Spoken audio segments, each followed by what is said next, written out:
चलिए एडिटोरिया के set number 3 है आपका। ठीक है, मुख्यतः इसमें कुल 100 प्रश्न होंगे, जिनमें से 80 प्रश्न की बात करेंगे तो 80 प्रश्न आपको कहाँ से मिलेंगे? एनसीईआरटी के हिस्ट्री से मिलेंगे। ठीक है, जिनमें मुख्यतः क्लास 9, क्लास 10 और क्लास 11 के हिस्ट्री। ठीक है, 20 से 21 प्रश्न मिलेंगे, कहाँ से मिलेंगे? तो जनवरी 2024 के करंट अफेयर से। ठीक है, चलिए अब आगे शुरू करते हैं। पहला क्वेश्चन आपके समक्ष ये रहा है। ठीक है, औपनिवेशिक काल में अंग्रेजों द्वारा जंगल काटने के क्या कारण थे? ठीक है, तो सबसे बड़ा कारण जो था, शाही नौसेना हेतु लकड़ी की आपूर्ति के लिए। क्या ये बात सही है? बिल्कुल सही है। जी ठीक सर, है, सही रेल है। लाइनों के प्रसार के लिए, ये भी सही है। यह भी सही है। व्यावसायिक कृषि बागानों के प्रसार के लिए। ठीक है, ये सारे भी के सर सारे सही सही है। है। ठीक है, ऑल टू। औपनिवेशिक काल कब किसे कहते हैं? किस काल को औपनिवेशिक काल कहते हैं? जिसमें हम लोग ब्रिटिश के गुलाम थे, उसको औपनिवेशिक काल कहते हैं। उस समय रेल सॉरी, उस समय क्या हुआ था? तो जंगल बड़े पैमाने पे काटे गए। जंगल बड़े पैमाने पे काटने का सबसे बड़ा रीजन क्या है? तो सबसे बड़ा रीजन यही था कि मतलब वहां पे, ठीक है, शाही नौसेना के हेतु लकड़ी प्राप्त करने थे, रेल का विकास करना था। ठीक है, ध्यान में रखेंगे, रेल का विकास करना था। रेल का जो रेल का बॉडी वगैरह बनता था, तो उस समय लकड़ी का प्रयोग होता, इसलिए बड़े पैमाने पे भारतीय वनों को मतलब काटा गया। ठीक है, ध्यान रखेंगे। ठीक है, उसके लिए इनके लिए उन्होंने मतलब एक मतलब वो किया था। ठीक है, क्या किया था? भारतीय वन संपदा अन्वेषण। ठीक है, 1820 में आया था। कब आया था? भारतीय वन संपदा अन्वेषण 1820 में आया था। उनके बाद मतलब रेल को मतलब क्या खूब बड़े मात्रा पे मतलब जंगल को काटा गया। उसके बाद 1850 के दशक में रेलवे का भी विकास होता है। 1853 में रेलवे का विकास भारत में हुआ। 1825 में सबसे पहले रेलवे इंग्लैंड में चली थी, 1825 में। ठीक है, उसके बाद उसकी मतलब उसके वजह से मतलब पेड़ काटे गए हैं। उसके बाद बात करेंगे, यहाँ पे देखेंगे व्यावसायिक कृषि। व्यावसायिक कृषि में क्या था? तो व्यावसायिक कृषि में चाय था, रबर था, इसका डिमांड बड़े पैमाने पर यूरोप में होता था, चाय कॉफी रबर का। तो उनको पौधा को लगाने के लिए भी पेड़ को काटा गया। ठीक है, भारतीय वन सेवा की स्थापना कब हुई? 64 भारतीय वन 1964 में। सेवा की स्थापना 1864 में बिल्कुल सर। 1864 में। ठीक है, 64। भारतीय वन सेवा की स्थापना की बात करेंगे 1864 में होता है। ठीक, इसको आपको ध्यान में रखना है, सिंपल सा प्रश्न है। ठीक है, ध्यान में, भारतीय वन सेवा। ठीक है, तो भारतीय वन सेवा की बात करेंगे तो एक सिविल सर्विस है। ठीक है, कौन सा सिविल सर्विस है? ठीक है, 312 में जो दिया हुआ है, 312 में है ना, Akhil Bharatiya yes civil sir, अखिल सर्विस है ना। भारतीय सेवा का ठीक है, सृजन, तो यस उसमें सर। आईएफएस आता है। ठीक है, आईएफएस होता है। ठीक है, आईपीएस आता है। ठीक है, आईएएस आईएएस होता आता है। है। ठीक है, इसमें विशेषाधिकार किसे मिला है? तो राज्यसभा का विशेषाधिकार मिला है। मतलब अखिल भारतीय सेवा में, ठीक है, 3 सेवा में कम भी कर सकती है राज्यसभा, चाहे तो बढ़ा भी सकती है। ठीक है, तो आईएफएस जो है 1964 में, ठीक है, ध्यान में रखना है, और अखिल भारतीय सेवाओं में से एक सेवा है। ठीक है, चलिए आगे चलेंगे तो 3 नंबर प्रश्न देखिए। ठीक है, इंपेरियल फॉरेस्ट रिसर्च इंस्टीट्यूट के संबंध में निम्नलिखित कथनों पर विचार करना है। इसकी स्थापना इसकी जी स्थापना की सर। बात करेंगे। ठीक है, 1905 में देहरादून में हुई थी। क्या ये बात सही है? जी सर, करगिल गलत है। परेड ठीक में। है, 1905 में कौन नहीं है तो हुआ था 1906 कौन? में हुआ था। ठीक है, कर गलत हो गया। ठीक है, अच्छा, हाँ सर, यहाँ, मिनटों के हाँ, समय। बिल्कुल, यहाँ जिस पद्धति से शिक्षा दी जाती है उसे वैज्ञानिक वानिकी कहा जाता है। क्या ये बात सही है? ठीक है, ध्यान में रखिए, जी बिल्कुल सर। सही है। ठीक है, वैज्ञानिक पद्धति जिसको हम लोग साइंटिफिक फॉरेस्ट्री के नाम से भी जानते हैं, ये भी आपको ध्यान में रखना है। ठीक है, वन अधिनियम 1878 के संबंध में निम्नलिखित कथनों पर आपको विचार करना है। जंगल को 3 श्रेणियों में विभाजित किया गया, आरक्षित, सुरक्षित एवं ग्रामीण। सबसे अच्छे जंगल को आरक्षित वन कहा गया। गांव वाले केवल सूखी लकड़ी एवं विशेष प्रकार के औषधि ही इन जंगलों से प्राप्त कर सकते थे। बताइए कौन सा स्टेटमेंट की बात दोनों करेंगे सही है सही है? सर। दोनों सर केवल एक सही सही है। है। ठीक है, ध्यान में रखेंगे, केवल एक सही है। ठीक है, ये बिल्कुल सही है, केवल एक सही है। जी। जंगल को 3 श्रेणी में बांटा गया, जिसमें आरक्षित होता था, सुरक्षित होता था और ग्रामीण होता था। सबसे अच्छे जंगलों का आरक्षित वन कहा गया। गांव वाले केवल सूखी लकड़ी तथा विशेष प्रकार की औषधि इन जंगलों से प्राप्त कर सकते, ये कथन गलत है। ठीक है, ध्यान रखें, सबसे अच्छे जंगलों का आरक्षित वन कहा जाता था। क्या कहा जाता था? आरक्षित वन कहा जाता, ये तो सही है। ठीक है, गांव हम्म। वाले जंगलों का उपयोग के लिए कुछ भी नहीं ले सकते थे। आरक्षित वन से क्या कर सकते थे? कुछ कुछ भी भी नहीं ले सकते। नहीं ले सकते थे। ठीक है, तो किससे ले सकते थे गांव वाले? तो गांव वाले किससे ले सकते थे? तो गांव वाले सुरक्षित से ले ग्रामीण। सकते थे, ग्रामीण से लेते थे। आरक्षित का हाँ, मतलब पूरी तरीके से रिजर्व, यहां से क्या कर सकते थे? तो कुछ भी नहीं ले। नहीं ले सकते थे। इसको आपको ध्यान में रखना, इंपॉर्टेंट है, क्वेश्चन फंसाएगा। ठीक है, क्या नहीं ले सकता? तो यहां से कुछ भी नहीं ले सकता था। ठीक है, आरक्षित से कुछ भी नहीं ले सकता था। ले किससे सकता था? किससे ले सकता था? ठीक है, तो सुरक्षित से ले सकता था और ओपन वाले से ले सकता था। ठीक है, ध्यान में, कब आया था? 1878 में आया था। ठीक है, ध्यान में रखेंगे। ठीक है, फिर 1878 इसमें संशोधन कब किया गया? तो 1927 में फिर से जाके संशोधन किया गया। ठीक है, ध्यान में बिल्कुल रखना सही। है। ठीक है, अब आगे चलते हैं। ठीक है, झूम की खेती के नाम से संबंधित सही मिलान करिए, कई बार पूछा जाता है एग्जाम में। मिलान कीजिए, क्या बिल्कुल। हो जाएगा? मिलान करेंगे तो क्या होगा बताइए? ठीक है। मिलीपिया का तो लादिंग को नहीं दक्षिणी था। पूर्व एशिया में कहते हैं, ठीक है। एशिया। उसके बाद बात करेंगे, सी आंसर है इसका, ठीक है। 5 का आंसर क्या सी है, ठीक है। 2 का सी हो जाएगा। मिल्पा को मध्य अमेरिका में मिल्पा बोलते हैं, मैक्सिको। ठीक है। उसके बाद बात करेंगे बी का 3, ठीक है। बी का 3 कर दिए, ठीक है। 2 का सी है, 2 का सी हो गया, ठीक है। सॉरी, सर 3 सर का बी है, 3 का 3 भी है। 3 3 का बी है। मतलब चितमन, चितवन ठीक है। अफ्रीका। चीना श्रीलंका। चितवन है, चितवन हम्म, अफ्रीका। चन्ना ये श्रीलंका। क्या झूम की मिल्पा तो खेती, हाँ जी झूम की सर। खेती की बात करेंगे या फिर घुमंटू खेती की बात करेंगे तो कई जगह पे होता है, भारत में भी होता है। भारत में भी नॉर्थ ईस्ट में ये खेती आपको देखने को मिलती है। तो चेना कहाँ पे, श्रीलंका में। श्रीलंका। चितमेन कहाँ पे, अफ्रीका में। मिल्पा की बात करेंगे तो कहाँ पे मिल्पा, मध्य मध्य अमेरिका। अमेरिका में किया मैक्सिको, जाता है। प्रॉपर हाँ मैक्सिको मध्य में अमेरिका होता में, है। ठीक है। अलादीन की बात करेंगे दक्षिणी पूर्व एशिया में दक्षिण पूर्व आपको एशिया। किया जाता है, ठीक है। हिंदुस्तान में मलेशिया भी में घुमंटू होगा। खेती होती है। पेंदा होता है, बेबर होता है, नेबर होता है, झूम होता है, पोडू होता है, कुमरी के नाम से भी जानते हैं, ठीक है। ये क्या होता है, तो देखिए ये होता क्या है, जो जंगल में रहने वाले, कुमरी की कुमारी से। वही कुमारी, कुमरी, कुमरी भी बोलते सर, ठीक है। जंगल में रहने वाले लोग जो है ना, वो मतलब क्या करते हैं, भूमि के ऊपर हल नहीं चलाते हैं, जंगल को जला देते हैं, ठीक है।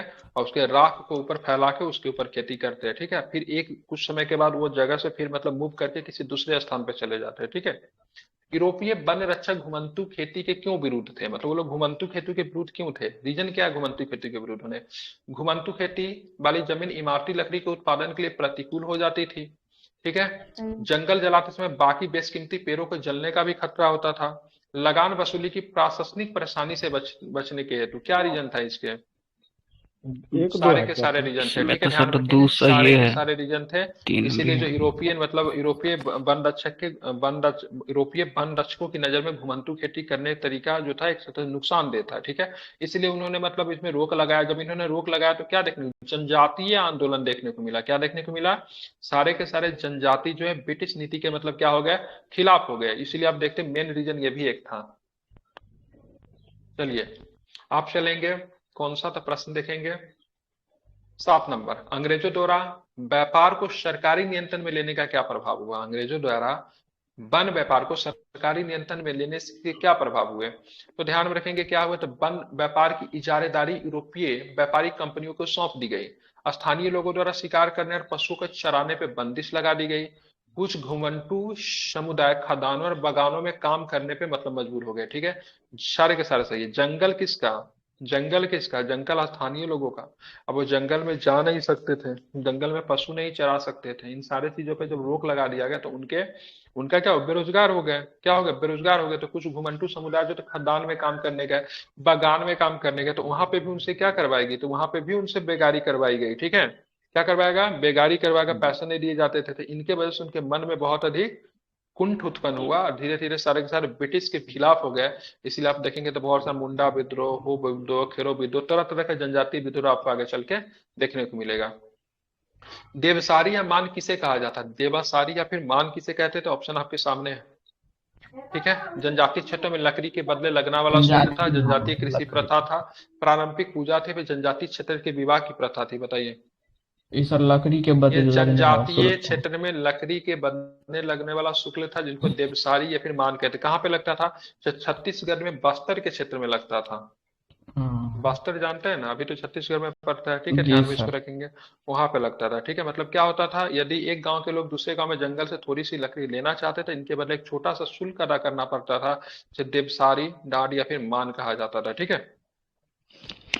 ब्लैंक डोंग डिएनेस्टन व्यवस्था निम्नलिखित कथनों पर विचार करें, किनसे संबंधित। ये व्यवस्था अंग्रेजों के द्वारा बस्तर में प्रारंभ किया गया।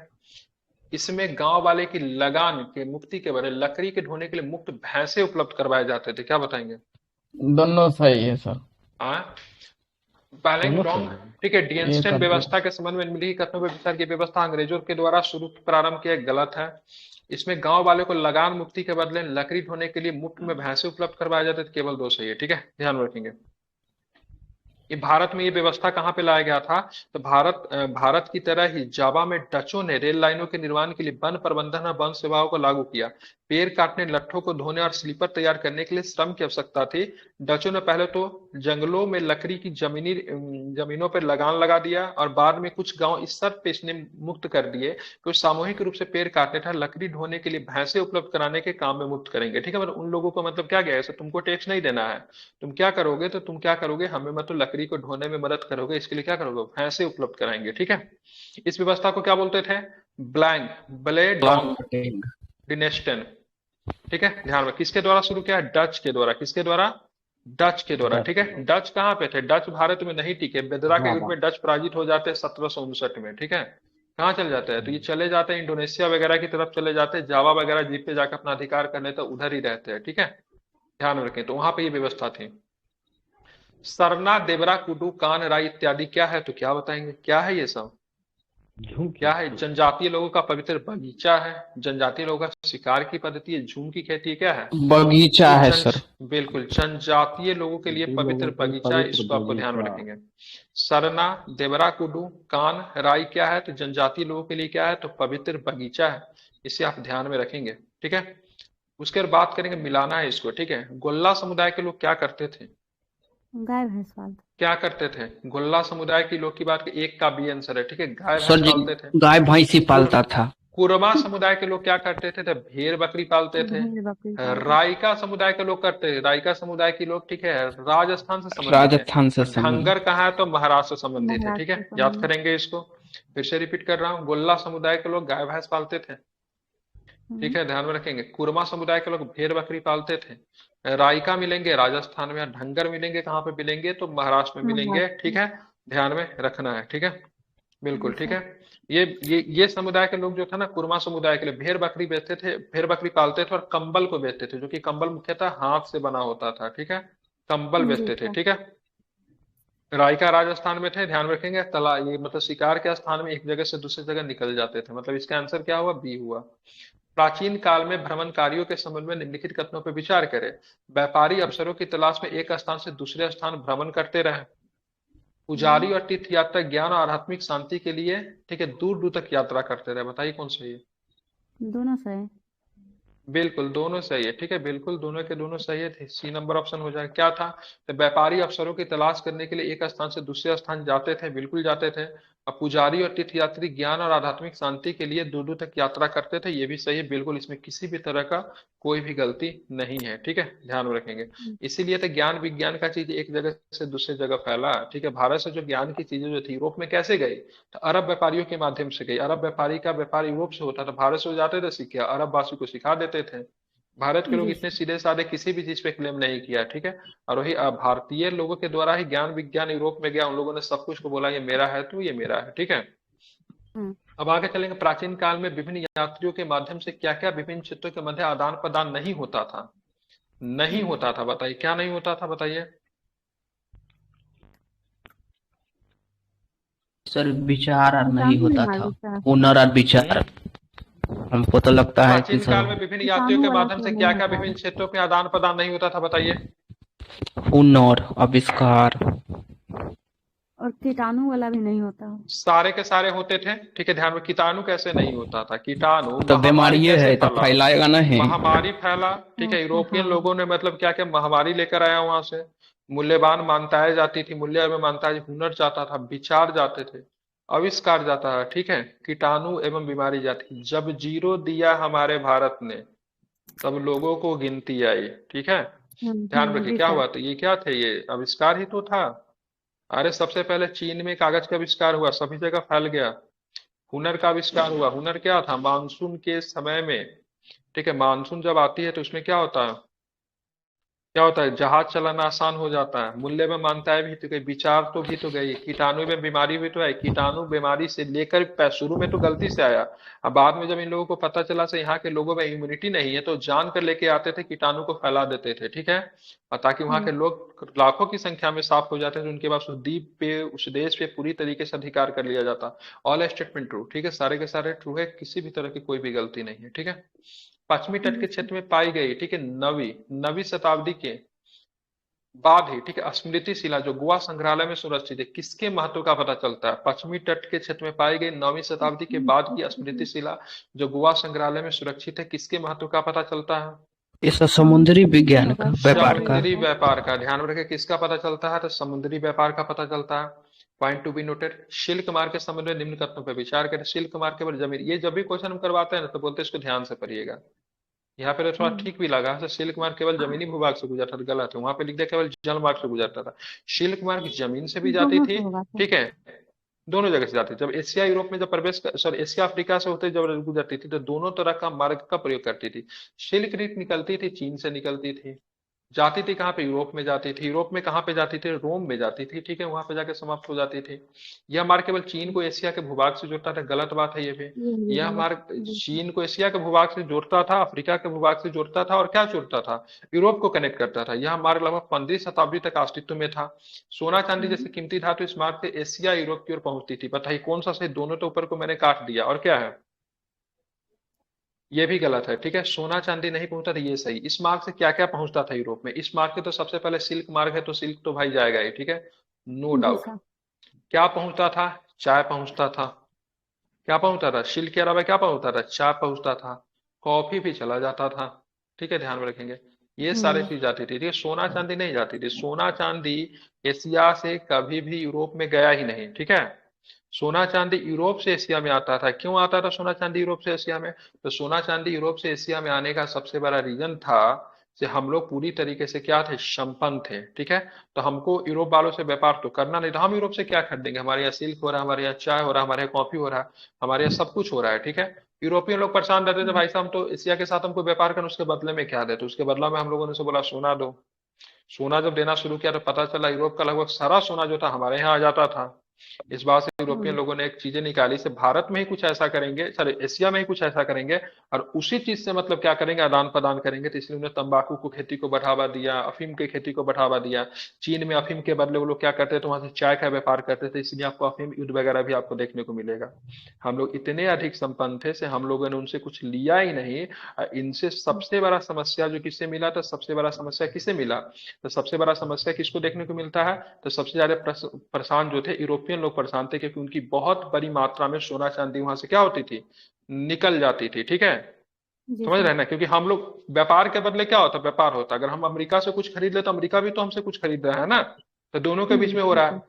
है। एशियन लोग इतने संपन्न थे, ठीक है, चीन इतना संपन्न था, भारत इतना, हम लोग उससे कुछ खरीदते ही नहीं थे, उन लोगों के हमसे बहुत कुछ चाहिए था।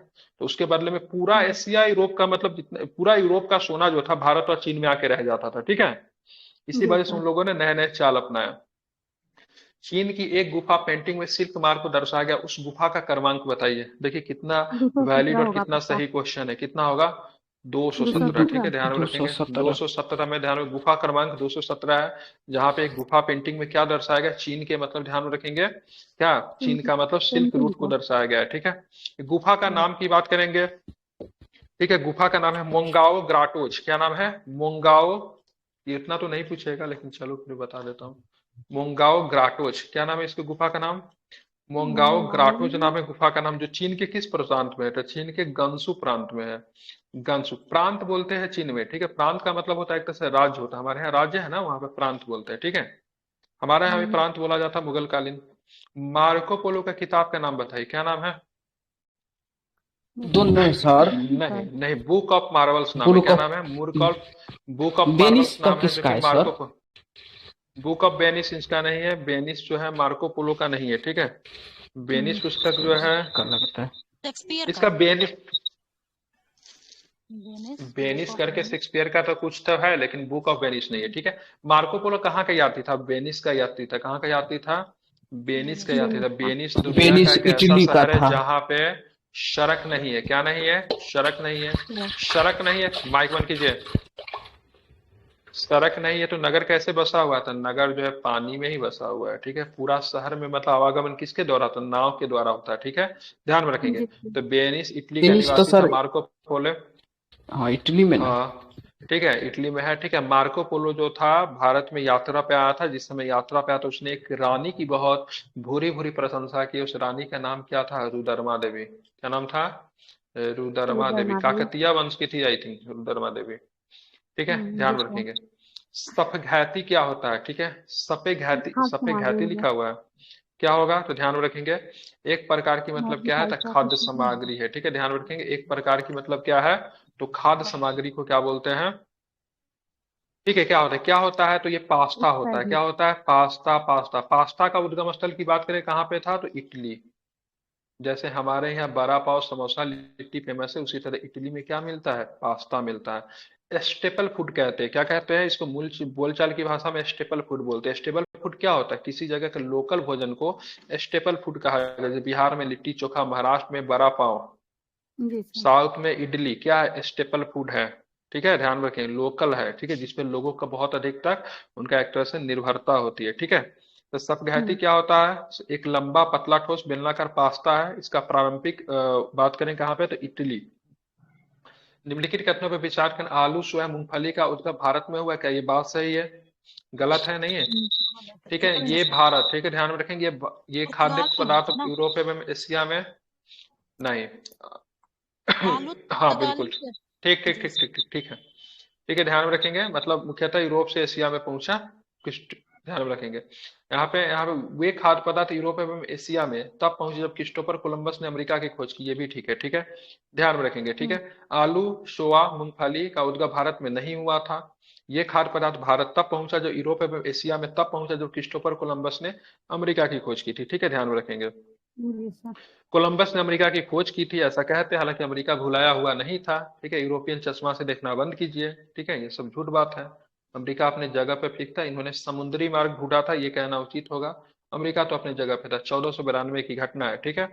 अमेरिका का जी सर। मतलब क्या है, अमेरिका का मतलब दो चीज है, अमेरिका का मतलब उत्तरी अमेरिका है, दक्षिणी अमेरिका है, कैरेबियन समूह है, जैसे वेस्ट इंडीज क्रिकेट टीम को देखते हो क्या है कैरिबियन देश के है ना, तो कैरिबियन समूह भी कहने का मतलब है अमेरिका ही है, ठीक है। पलवी जी माइक बहुत इको कर रहा है आपका, ठीक है। ये खाद्य पदार्थ अमेरिका के मूल निवासियों ने, अमेरिका इंडियनों ने हमारे पास, ठीक है, भारत के संदर्भ में आया है, ठीक है, ध्यान में रखेंगे। आप चलेंगे देखिए 16वीं सदी के संदर्भ में निम्नलिखित कथनों पर विचार किया। 16वीं शताब्दी के मध्य आते आते पुर्तगाली और स्पेनिश सेनाओं ने अमेरिका के उपनिवेश बनाना शुरू कर दिया, क्या ये बात सही है, सही है। सही है सर। ठीक है। उसके बाद बात करेंगे, ठीक है, बात करेंगे यूरोपीय सेनाओं पुर्तगाली व स्पेनिश अपनी सैन्य ताकत के बल पर अमेरिका का विभिन्न क्षेत्रों को जीता। इस समय अमेरिकी वासु ने चेचक से लड़ने के लिए रोग प्रतिरोधी की क्षमता है, मैंने क्या बोला, ये सैन्य ताकत के बल पे नहीं जीता था, यूरोपियों को पता चल गया इन लोगों का इम्यूनिटी का कमी है, तो इन लोगों ने क्या किया, इन लोगों ने तरह तरह के मतलब बीमारी लेकर आए, ठीक है। अब बीमारी हम्म। लेकर आए इन्होंने मतलब क्या क्या फैला दिया, ठीक है।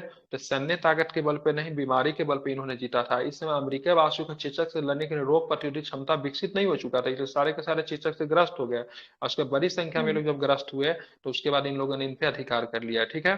तो यहाँ पे पुर्तगाली ने भी किया और स्पेनिश ने भी सेम काम किया, ठीक है, ध्यान में रखेंगे। जबकि इन लोगों के पास क्या था, इन लोगों के पास चेचक से लड़ने के लिए इम्यूनिटी नहीं थी, प्रतिरोधी क्षमता नहीं थी, ठीक है, जिस वजह से ये लोग आसानी से मतलब क्या बन गए, गुलाम बन गए थे। कौन सा सही है, तो केवल केवल निम्न कौन सा कथन असत्य है, ठीक सर है, तो दो तीन मतलब को किसे गलत हो गया। दो तीन असत्य हो जाएगा। सही की बात करेंगे तो सही कौन होगा, सही एक केवल और कौन दो। होगा तो सही केवल एक होगा, ठीक है, इसको आपको ध्यान में रखना चाहिए, ठीक है, समझ हम्म। गया। हाँ, तो यहाँ पे कोई शक्तिशाली हथियार का प्रयोग नहीं किया, इन्होंने क्या चीज करे, कीटाणु को, इस सब का प्रयोग किया, वैक्सीन तो था नहीं, ये लोग बेचारे ग्रसित हो गए। अब चलेंगे आगे देखेंगे अपने यहाँ पे क्या प्रश्न है, ठीक है। 19वीं शताब्दी में अर्थशास्त्रियों ने अंतरराष्ट्रीय आर्थिक विनियम तीन तरह की नीतियों प्रवाहों का उल्लेख किया, कौन है तीन तरह का, तीन तरह की नीतियों प्रवाहों का उल्लेख किया, कूट का प्रयोग करके सही बताया कौन है इसमें से, ठीक है, ध्यान में रखिएगा, इसका क्या हो वैज्ञानिक है। जाएगा, ध्यान में रखना है, व्यापार है, पूंजी है, भूमि का नहीं है, ठीक है, ध्यान में रखें क्या होता है एक और दो। 19वीं शताब्दी में अर्थशास्त्रियों ने अंतरराष्ट्रीय आर्थिक विनिमय में तीन तरह की गतीय प्रभावों का उल्लेख किया, तो पहला व्यापार और दूसरा की बात करें पूंजी, भूमि नहीं है। अपने और भी सरकार ने तीसरा। किस पर अपराधी जनजाति अधिनियम लाया, क्या, और तीसरा क्या होगा। श्रम होगा, ठीक है, क्या होगा श्रम, कौन होगा तीसरा, तीसरा क्या होगा, इसके अलावा क्या होगा श्रम। भूमि भी बाद में निकल कर आता है, लेकिन फिलहाल अभी भूमि नहीं था 19वीं शताब्दी में, ठीक है, बताना है, ठीक है। जी सर। औपनिवेशिक सरकार ने किस वर्ष अपराधी जनजाति अधिनियम पारित किया, 1871। अपराधी जनजाति अधिनियम 1871 में, ठीक है, ध्यान में रखेंगे 1871 में आया था, ठीक है, ध्यान में कब आया था, 1871 में आया था, ठीक है। अब अंग्रेजी अफसर घुमंती लोगों को शक की नजर से देखते थे, 1871 में औपनिवेशिक सरकार ने अपराधी जनजाति अधिनियम क्रिमिनल ट्राइब एक्ट पारित किया। इस कानून के तहत दस्तकारों, व्यापारियों, चरवाहों के बहुत सारे समुदायों को अपराधी घोषित कर दिया गया। इस कानून को लागू होते ही ऐसे सभी समुदायों को कुछ खास अधिसूचित गांव बस्ती में बस जाने का हुक्म दिया गया। उनकी बिना परमिट आवाजाही पे रोक लगा दी गई। ग्राम पुलिस उन पर सदा मतलब नजर रखती थी, ठीक है। मतलब उनको बोला गया, ऐसे सुनो, ये जो क्षेत्र है ना, इसी में जाके तुम रहोगे। इससे क्या होगा, उन पर नजर रखना आसान हो जाएगा, क्योंकि फिक्स जगह हो जाएगा। तो 1871 में कुछ ट्राइबल समूह को उन्होंने अपराधी घोषित कर दिया, ठीक है। जी सर। बिहार में किस जिला को अपराधी घोषित जिला घोषित किया गया था, तो सारण को किया गया था, ठीक है। सारण जिला अपराधी जिला, ठीक है। आगे चलेंगे, ठीक है। अपराधी टैक्स के संबंध में निम्नलिखित कथनों पर विचार कीजिए। चरवाहों से चारागाह में चरने वाले प्रत्येक जानवर पर टैक्स वसूला जाता था। प्रारंभ में अंग्रेज स्वयं ही अपने करिंदों से टैक्स वसूलते थे, मगर बाद में ये काम ठेकेदारों के माध्यम से किया जाने लगा। किसी चरगाह के दाखिल होने से पहले चरवाहों के पास दिखाकर टैक्स अदा करना पड़ता था। कौन सा सही है, ठीक है। एक और तीन सही है। कौन सही, एक और तीन सही है। मतलब क्या सही है, चरवाहों से चारागाहों में चरने वाले प्रत्येक जानवर का टैक्स वसूला जाता था। ये कथन बिल्कुल सही है, ठीक है। किसी चरगाह में दाखिल होने से पहले चरवाहों को पास दिखाकर टैक्स अदा करना पड़ता था, परमिट दिखाना पड़ता था, ये भी सही है। प्रारंभ में अंग्रेज स्वयं ही अपने करिंदों से टैक्स वसूलते थे, मगर बाद में ये काम ठेकेदारों के माध्यम से किया जाने लगा। ये गलत है, ठीक है। क्या है, ये गलत है, ठीक है। ध्यान में रखना है, ठीक है। परिंदो क्या होता है सर? करिंदो मतलब क्या बोलते हैं, क्या बोलते हैं उसको, अरे, एक तरह का टैक्स वसूलने के लिए उन लोगों को नियुक्त की जाती थी, मिडिल मैन कहते थे उसको, ठीक है। अच्छा जी सर। हम्म, ठीक है। चलेंगे, चरवाही टैक्स के क्या प्रभाव हुए। क्या आपको प्रभाव देखने को मिलता है चरवाही टैक्स का। चरागाहों का स्तर गिरने लगा, जानवर बड़ी संख्या में मरने लगे। बताइए क्या होगा, दोनों के दोनों होगा, ठीक है। चरवाहों का स्तर गिरने लगा, चरगाहों का स्तर गिरने लगा, और जानवर बड़ी संख्या में क्या होने लगे, मरने लगे, ठीक है। जब चरागाह खेतों में बदलने लगे तो बच्चे कुछ चरागाहों में चरने वाले जानवरों की तादाद बढ़ने लगी। इनका नतीजा ये हुआ कि चरागाह का मतलब क्या हो गया, सदा जानवरों से भरे रहने लगे। मतलब कि लिमिट जगह हो गया ना, तो बहुत सारा चरवाह में मतलब एक ही जगह पे काफी जानवर एक साथ रहते थे। तब तक घुमंतु चरवाहे अपने मवेशियों के कुछ दिन तक इलाकों में चराते थे, और उसके बाद किसी इलाके में चले जाते थे। इस अदला बदली की वजह से पिछले चरगाह फिर से हरे भरे हो जाते थे, ठीक है।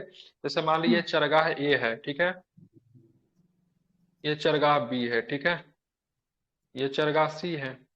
अब यहाँ पे 10 पशु चर रहा था पहले, ठीक है। अब यहाँ का फसल खत्म हुआ तो चले जाते थे बी में, चले जाते थे बी से, फिर सी में चले जाते थे। फिर जब आते थे तो पता चलता था ये फिर से हरा भरा हो चुका है, ठीक है।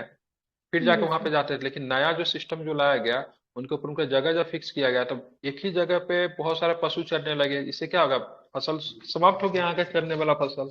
अब एक ही जी जगह पे सर। बहुत सारा फसल चरेगा तो क्या हो गया, समाप्त हो गया। उसके वजह से मतलब पशु को भोजन ही नहीं मिलता था, फसल ही नहीं मिलता था खाने का, जिसके पशु कमजोर होने लगे, उनकी संख्या मरने लगी। जानवर बड़ी संख्या में मतलब क्या होने लगे, मरने लगे, क्योंकि चरवाही टैक्स देना पड़ता था, पैसा तो होता नहीं था। चलिए बात करेंगे मसाई लैंड के संबंध में। निम्नलिखित कथनों पर विचार कीजिए। यह इथोपिया से लेकर तंजानिया तक फैला है। औपनिवेशिक तात्कों ने मसाई लैंड का विभाजन कर दिया। बताइए क्या होगा मसाई लैंड।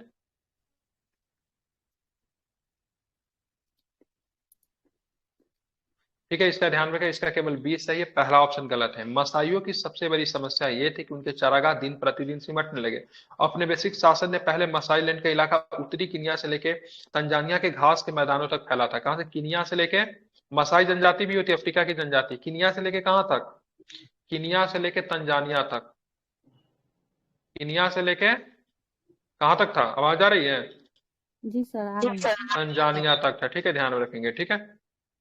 समझ रहे हैं ना, अपने बेसिक तरह मसाई लैंड का विभाजन किया, इन लोगों ने विभाजन किया, इनके वजह से इनके यहाँ पे बहुत अधिक समस्याएं मतलब दिक्कत होने लगी, ठीक है। ध्यान में रखेंगे, ठीक है। उसके बाद बात करेंगे 26 नंबर प्रश्न देखेंगे। औपनिवेशिक काल में मसाइयों के संबंध में निम्नलिखित कथनों पर विचार करेंगे।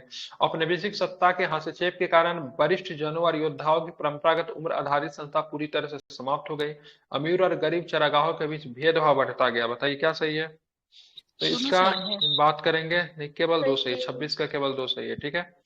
औपनिवेशिक सत्ता के हस्तक्षेप के कारण वरिष्ठ जनों और योद्धाओं की परंपरागत उम्र आधारित संस्था पूरी तरह बर्खास्त हो गई। गलत है ये, ठीक है। अमीर और गरीब चरगाहों के बीच में मतभेद बढ़ गया, बिल्कुल ठीक है, ये सही है, ठीक है।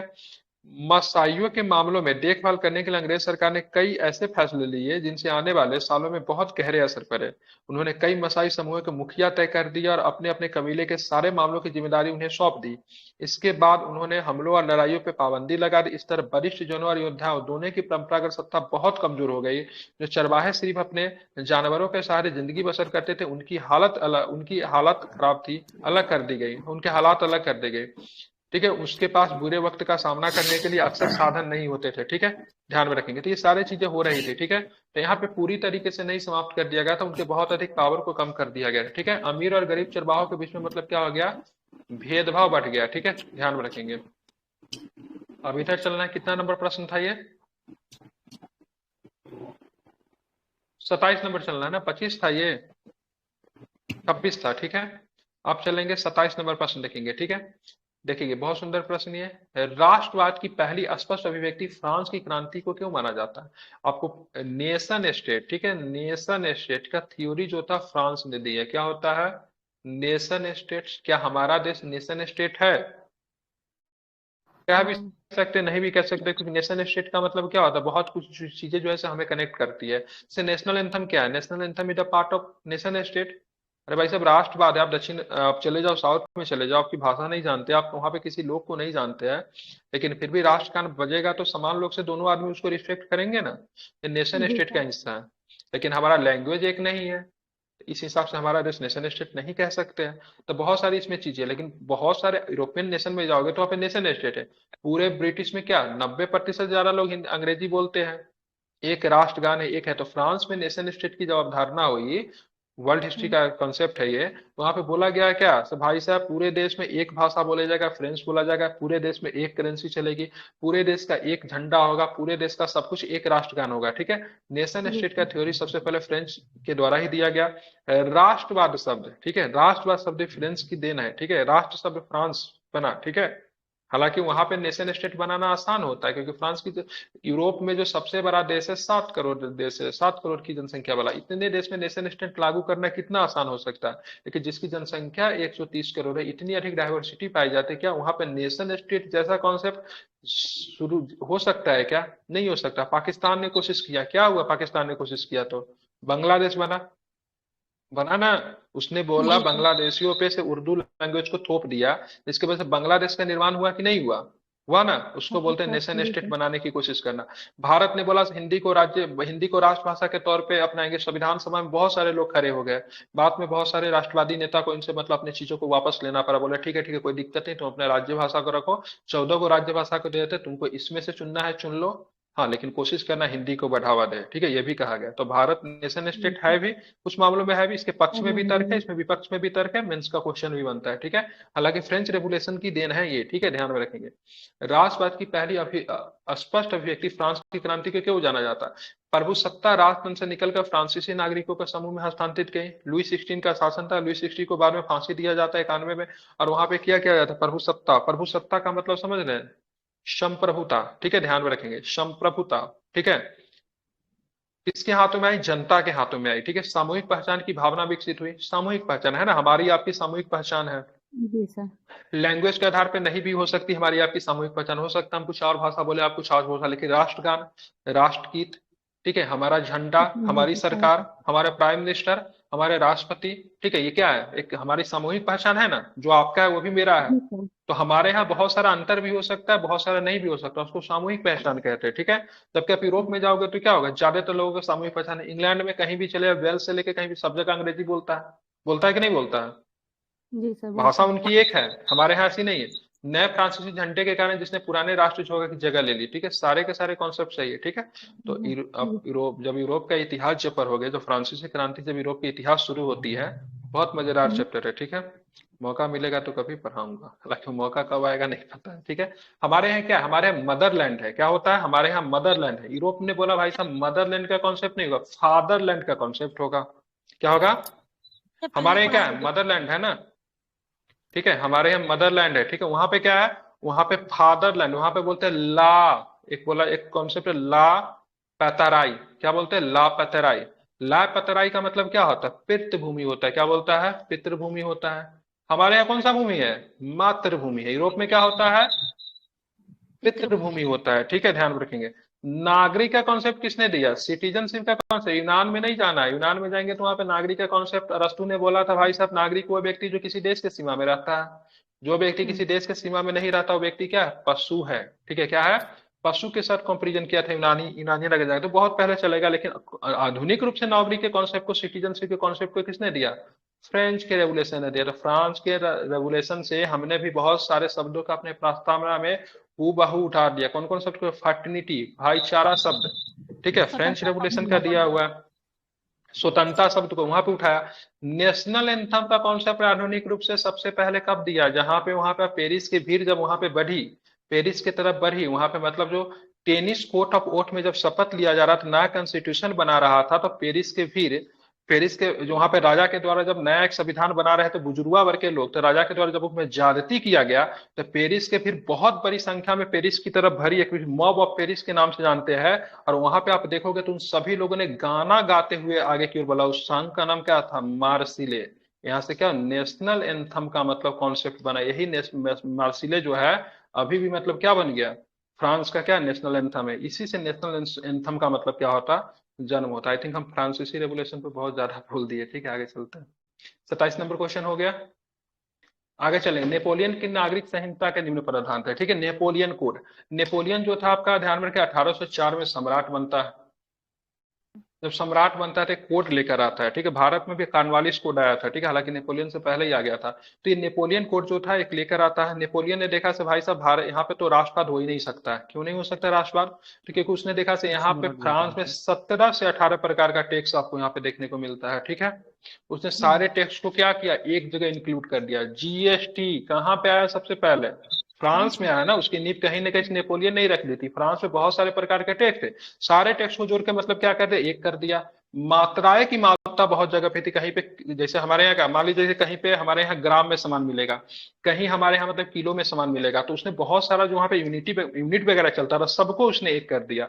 सारे टैक्स सिस्टम को इंक्लूड कर दिया। इसी तरीके से क्या हुआ? उसने एक तरह से जीएसटी का कॉन्सेप्ट बहुत पहले रख दिया था। जन्म के आधार पर विशेषाधिकार को समाप्त कर दिया नेपोलियन ने। कानून के समक्ष बराबरी और संपत्ति के अधिकार को सुरक्षित कर दिया गया। इस संहिता को फ्रांसीसी नियंत्रण के अधीन क्षेत्रों पर भी लागू किया गया। और नेपोलियन कोड आने से मतलब उन सारे जगहों पे मतलब क्या हुआ? इन चीजों को लागू किया जो कि फ्रांसीसी नियंत्रण थे, ठीक है। नेपोलियन ने राष्ट्रवाद का प्रसार पूरे यूरोप में किया, ठीक है। इससे मतलब यूरोप के बहुत सारे देश मतलब क्या हो गए? ठीक है, क्या हो गए? नाराज हो गए, ठीक है। इसीलिए मतलब यूरोप वासियों ने क्या कहा? यूरोप वासियों ने कहा जब फ्रांस सीखता है तो पूरे यूरोप को सर्दी जुकाम हो जाता है, ठीक है। ध्यान में, नेपोलियन ने भी काउंटर किया। नेपोलियन ने मतलब इंग्लैंड को क्या बनियों का देश बता दिया, ठीक है। ये सारी चीजें चल रही थी, लेकिन क्या होता है? सारे देश मिलकर मतलब नेपोलियन के ऊपर ही लग जाता है। अंतिमतः में व्यक्ति 1815 में क्या हो जाता है? एक लड़ाई होती है। कौन सी लड़ाई होती है? अंडा में वाटरलू की लड़ाई। इसमें नेपोलियन पराजित होता है, ठीक है। और उसके बाद 1815 में वाटरलू एक लड़ाई होती है, याद नहीं तारीख मुझे, ठीक है। 18 नेपोलियन उसमें पराजित होता है। उसके बाद मतलब क्या होता है? उसके बाद पूरे यूरोप में नेपोलियन ने जो तथ्यवस्त किया था, सब जगह राष्ट्रवाद का प्रचार कर रहा था, सबको बोला डेमोक्रेटिक नेशन बनाओ, डेमोक्रेटिक नेशन बनाओ, राजा को हटाओ। इस बात को लेकर वियना कांग्रेस बुलाई जाती है, जिसका नेतृत्व मेटरनिक कर रहा था। पहले से जो वियना कांग्रेस क्यों बुलाई? नेपोलियन ने जो सारा जो उग्र चीज जो किया था, उसने नया टैक्स सिस्टम ला दिया था, यूनिट नया ला दिया था, ठीक है। सबके लिए बराबर का कानून लग गया, राजाओं को सत्ता को इनकार किया, सबको फिर से पहला की तरफ बनाने के लिए, पुरातन व्यवस्था को बनाने के लिए वियना कांग्रेस बुलाई जाती है 1815 में, ठीक है। जिसका नेतृत्व कौन कर रहा था? ऑस्ट्रिया का चांसलर कर रहा था, जिसका नाम था मेटरनिक। ये पूछ भी सकता है एग्जाम में, ठीक बर्नियो का है। देश किसको बोला था? फ्रांस को या इंग्लैंड को? इंग्लैंड को। नेपोलियन तो खुद ही मतलब फ्रांस का था, तो क्यों बोलेगा फ्रांस को? इंग्लैंड को बोला था बनियों का देश, ठीक है। ध्यान में रखेंगे, ठीक है। तो मेटरनिक जो था वियना कांग्रेस का कर रहा था। वियना कांग्रेस का उद्देश्य क्या था? यूरोप में फिर से पुरातन व्यवस्था कायम करना, जो कि ठीक है, इसे बोलते हैं ना गांधी आंधी लेकर आया, उसी तरह यूरोप में आंधी लेकर कौन आया था? ठीक है, नेपोलियन आया था। क्योंकि बहुत बड़ा बदलाव देखने को मिला है यूरोप में, ठीक है। सर ये समझ गए? नेपोलियन जो था पूरे यूरोप में सर ये कानून लागू कर दिया। ये पूरे यूरोप को जीतने ही वाला था, पूरे यूरोप को जीतने ही वाला था। इसलिए यूरोप के राष्ट्र ने गुटबाजी करके इसको पराजित किया। उसमें इंग्लैंड शामिल था, पर्सिया शामिल था, ठीक है, ऑस्ट्रिया शामिल था। सबने मिलकर 3-4 सेनाओं ने मिलकर नेपोलियन को पराजित किया। अकेले थोड़ी ना किसी से पराजित हुआ। नेपोलियन बेचारा 5 फुट का आदमी था, लेकिन बहुत ही मतलब समुद्रगुप्त को क्यों बोला गया था कुछ? इसलिए क्योंकि समुद्रगुप्त ने 16 उसी राजाओं को बोलते 16 थे 16 प्लस 12 दक्षिणावर्त के 12 राजा, ठीक है, और उत्तरावत के 16 राजाओं का आई थिंक उसने पराजित किया था, इसलिए बोला गया था। नो बीएस नो स्मिथ ने कहा था उसके विजयी नीतियों को देखते हुए, हाँ वही जो भी हो, उसके विजय उसी तरह यूरोप में जिस तरीके से नेपोलियन ने लगभग यूरोप को जीत लिया था उसी तरह लगभग राजाओं को मतलब समुद्रगुप्त ने जीत लिया था, इसीलिए बोला गया था। ठीक है, समझ गए? तो इसी तरीके से ये मात्र 5 फुट का आदमी था, घोड़ा पे भी नहीं चढ़ पाता था, इसका घोड़ा का नाम भी एग्जाम में पूछता है, ठीक है, सफेद घोड़ा पे चढ़ता था ये। ठीक है, ये मामूली आदमी से एक मामूली, घोड़ा का नाम गूगल करेंगे माप मिल जाएगा, ठीक है, घोड़ा का नाम पूछा, बर्फीला बुरफीला की कुछ नाम नहीं, नहीं बाऊ केफला तो उसका घोड़ा था, सॉरी, सिकंदर का सिकंदर घोड़ा का। था बाऊ केफला, लेकिन फिर इसका भी तो घोड़ा एग्जाम में पूछा हुआ है। ठीक है, वही 2 गो स्टेट बनाया था ना, उसी के नाम पे रखा था सिकंदर। हाँ वो तो सिकंदर ने बाऊ केफला बनाया था ना, उसके नाम पे रखा है। ठीक है, तो ध्यान में रखेगा 1815 में वियना कांग्रेस इंपोर्टेंट है। चलिए आगे चलते हैं, माइक बंद कीजिए। हैम्सबर्ग साम्राज्य के संबंध में निम्नलिखित कथनों में हैब्सबर्ग, ठीक है, हैब्सबर्ग क्या था, साम्राज्य कैसा था? तो ध्यान में रखिएगा यह बहुभाषा, ठीक है, बहुभाषा भाषी तथा बहुनस्ली साम्राज्य था। यह साम्राज्य ऑस्ट्रिया और हंगरी का शासन था। ठीक है, ये बहुभाषी होने की वजह से इसको क्या कर दिया गया, तोड़ दिया गया आगे चल के। ठीक है, तो इसका दोनों को दोनों क्या है, तो ऑस्ट्रिया हंगरी का शासन वाला हैम्सबर्ग समाज कई अलग अलग क्षेत्र और जन समूहों को जोड़कर बना था। इसमें एल्पस के टिरोल थे, ऑस्ट्रिया के सुडेनलैंड थे जैसे इलाकों के साथ साथ बोहेमिया भी शामिल था, जहां कुलीन वर्ग के जर्मन भाषा बोलने वाले ज्यादा थे। हैम्सबर्ग साम्राज्य में लोवाडी और वेनेसिया जैसे इतावली भाषा प्रांत भी शामिल थे। हंगरी में आधे लोग मैग्यार भाषा बोलते थे। ठीक है, कौन सी भाषा बोली जाती थी, मैग्यार भाषा हंगरी में बोली जाती थी। ठीक है, बाकी लोगों की जो बोली जो था वो दूसरे भाषा का इस्तेमाल करते थे। आगे चल के हैम्सबर्ग साम्राज्य क्या हुआ, टूटा। ठीक है, आगे चल के क्या हुआ, ठीक है ध्यान में रखेंगे, टूटा। ठीक है, ध्यान में रखेंगे। अब बात करेंगे 30 नंबर प्रश्न देखेंगे, एले क्या था, एले क्या था, तो क्या बताएंगे एले, तो ध्यान कपड़ा नापने का पैमाना जो था एले था। ठीक है, ध्यान में रखेंगे। ठीक है, क्या था, कपड़ा मापने का पैमाना जो था एले था। ठीक है, अब देखेंगे इसे क्या होता है, इसे दिक्कत बहुत ज्यादा होती थी। ठीक है, क्या होता था, अगर मान लीजिए जर्मनी में एले कपड़े मापने का पैमाना था जिसकी लंबाई जगह बदलने के साथ साथ घट्टी बट्टी रहती थी, बहुत ज्यादा इसे दिक्कत हो जाता था। एक कपड़ा अगर फ्रैंकफर्ट में खरीदते थे तो वो कितना होता, 54.7 सेंटीमीटर का मिलता था। वही अगर मेंज में अगर खरीदते थे तो 55.1 सेंटीमीटर को मिलता था। न्यूरेनबर्ग में खरीदते थे तो 65.6 सेंटीमीटर का मिलता था। और फ्राइबर्ग में 53.5 सेंटीमीटर का मिलता था। कितनी अधिक है, तो वन नेशन वन टैक्स का थ्योरी तो बहुत से पहले फ्रांस में आ ही गया था। ठीक है, मतलब उन्होंने बोला था सभी जगह एक ही मतलब मात्रा कम होना चाहिए ना, मतलब देश में कहीं भी। अब मान लीजिए भारत में अगर मोबाइल जो भी जीएसटी इंक्लूड है क्या, तो जो यहाँ पे जो सामान में जितना मैं खरीदो दक्षिण भारत में भी वहीं पे मिलेगी, लेकिन पहले उसका कीमत बढ़ घट जाता था। तो सबसे पहले नेपोलियन ने ही बोला वन नेशन वन टैक्स लाएंगे। ठीक है, उसने मतलब सभी जगह का पैमाना वगैरह भी एक जगह कर दिया गया था। ठीक है, तो एले जो था कपड़ा मापने का मतलब एक पैमाना होता था। ठीक है, तो पैमाना भी उस समय एक नहीं था, मतलब घटते बढ़ते रहता था। एले याद रखिएगा। यहाँ पे देखिए, मैंने अभी जस्ट इस क्वेश्चन का चर्चा किया है। ठीक है, अब यहाँ पे आप लोग सीधे नॉर्मली जो क्वेश्चन मैंने बहुत अधिक बोल चुका हूँ 1815 में, 1815 में यूरोप में पुनः स्थापित रूढ़िवादी व्यवस्था की निम्नलिखित व्यवस्थाएं क्या थी, मैंने बोला क्या, नेपोलियन ने राजतंत्र को समाप्त किया था, उसको फिर से बना के रखेंगे। चर्च की सत्ता को भी चुनौती दी गई थी। ठीक है, ध्यान में रखेंगे, उसको भी फिर से बनाना। सामाजिक ढांचा को ऊंच नीच को बनाए रखना। ठीक है, मतलब जितनी भी रूढ़िवादी चीजें थी पूरी तरीके से समाज में क्या करना, निजी संपत्ति को राज्य के अधीन लगा। ये तो किसका काम था, तो नेपोलियन का काम था। बोला था ना प्राइवेट संपत्ति को नहीं देंगे, तो ये तो नहीं होगा। बाकी 1 2 3 शायद चाहिए। 1815 में वियना कांग्रेस इसी बात को लेकर आया था कि नेपोलियन ने जो भी चीजें जो बदलाव जो की है सबको मतलब क्या करना फिर पहले जैसा। मतलब नेपोलियन क्या था, वो घोर प्रतिक्रियावादी था। ठीक है, मतलब पुरातन व्यवस्था को बनाए रखने का मतलब क्या था, बहुत ही बड़ा मतलब क्या था, समर्थक था। ठीक है, क्या चीज का समर्थक था, पुरातन व्यवस्था को बनाए रखने का बहुत बड़ा समर्थक था। ठीक है, तो उसने जो भी नेपोलियन ने 1804 से लेकर 1815 तक चेंज किया उस सब को वियना कांग्रेस बोला रही, जो भी चेंज किया उस सब हटेगा, अब पहले जैसा रहे। जितने भी राजा को नेपोलियन ने हटाया था सारे राजाओं को फिर से उसने बना दिया। ठीक है, ध्यान में रखेंगे। ये वियना कांग्रेस आपको सर ध्यान गुड रखना, मॉर्निंग। ऑस्ट्रिया का चांसलर था। Good morning. ठीक है, तो 1815 के बाद यूरोप में सारी पुनः व्यवस्था को मतलब फिर से मतलब की गई, उसी चीज में रखा गया जो कि पहले नेपोलियन ने उसको चेंज किया था। ठीक है, समझ गए, तो 1815 का वियना कांग्रेस यूरोप में फिर से वो सारी व्यवस्था बना दी जो कि नेपोलियन ने चेंज किया था। जूसेफे मेजनी, ठीक है, देखेंगे मेजनी की बात करेंगे तो इटली में क्रांतिकारी नेता थे। इटली में आप जाओगे तो इटली के 3 क्रांति नेता का नाम रखना, एक मेजनी है, तो दूसरी की बात करेंगे, ये दूसरा का नाम गैरीवाल्डी है, क्या नाम है? गेरी गेरीवाल्डी गैरीवाल्डी है। गेरीवाल्डी एक का नाम है काउंट काबूर है। कौन का हाँ। अब इन सब में अलग अलग लक्षण है। इटली का मेजनी जो था, ये दर्शक को काफी अधिक अपने एकीकरण तरफ ना वो करता था, एकीकरण किया था मास सर, लीडर। इटली का एकीकरण नहीं किया। ठीक है, सुन लीजिए एक मिनट। मास लीडर, ठीक है। देखिए नेता दो तरह के होता है, ठीक है। एक मास लीडर होता है जो अपने तरफ लोगों को मतलब आकर्षित करता है, ठीक है। इससे पहले दादा भाई नौरोजी की बात करें, तिलक वगैरह ये सब भी तो थे, लेकिन गांधी जी क्या थे? मास लीडर थे, ठीक है। गैरीवाल्डी जो था इसको तलवार कहते हैं इटली के एकीकरण का, ठीक है। ये डू एंड डाई में विश्वास करता था, ठीक है। इनका बिहेवियर की बात करेंगे तो क्रांतिकारी की तरह था। काउंट काबूर की बात करें, बहुत बड़ा पॉलिटिशियन था, ठीक है। अब जो मास लीडर क्या करे, जनता को मूव करेगा, लेकिन अंतर्राष्ट्रीय स्तर पे बात करना है, राजनीतिक की बात करेंगे तो वहां पे काउंट काबूर था। स्ट्रांगली फेस करना तो उसके लिए गैरीवाल्डी था। तीनों ने मिलकर मतलब क्या किया, इटली का एकीकरण करवाया, ठीक है। अब यहाँ पे संबंध क्या है आपका, है मेजनी के बारे में इसको बातें करनी है, ठीक है। तो बात करेंगे, ठीक है, मेजनी की बात करेंगे।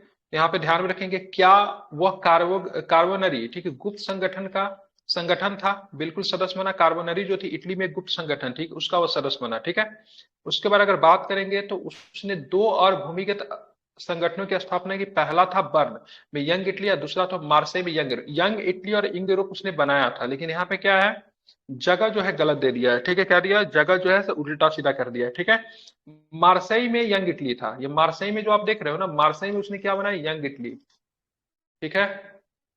और यहाँ पे क्या बनाया, बर्न में क्या बनाया, तो वहां पे यंग यूरोप बना। अरे आगे चल के गांधी जी ने भी यंग इंडिया वगैरह बनाया कहीं ना कहीं से। हालांकि ये जो क्रांतिकारी संगठन था वो सब तो था, लेकिन यंग यूरोप यंग इटली किसने बनाई थी? यंग इटली और यंग यूरोप की बात करेंगे, यूरोप में बेजनी ने बनाई, ठीक है। ध्यान में रखेंगे, समझ गए। तो जैसे इसका केवल यंग फर्स्ट इटली की स्टेटमेंट सही है। स्थापना वो तो 1831 में ही करते हैं ना, जिस मेजनी।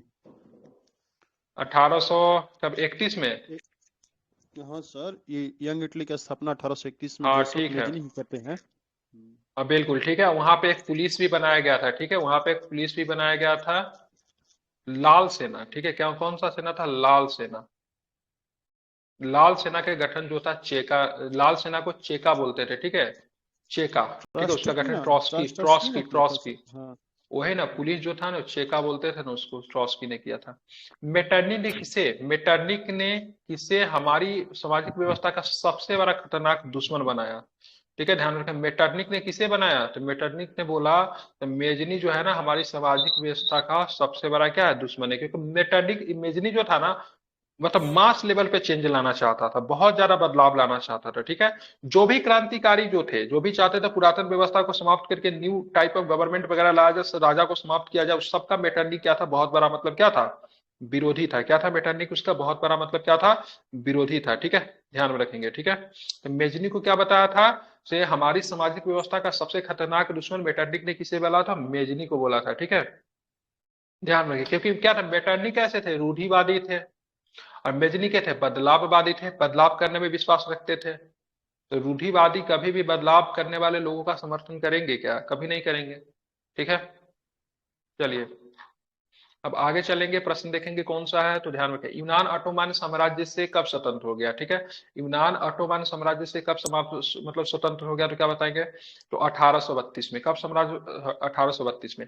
ऑटोमान साम्राज्य पूरी तरीके से कब समाप्त हुआ, तो 1924 में। 1924 में, ठीक है, मुस्तफा कलाम पाशा का समाप्त होता है। मुस्तफा कलाम पाशा ने ऑटोमान साम्राज्य के आखिरी जो था कौन सा पद था, खलीफा पद को समाप्त किया।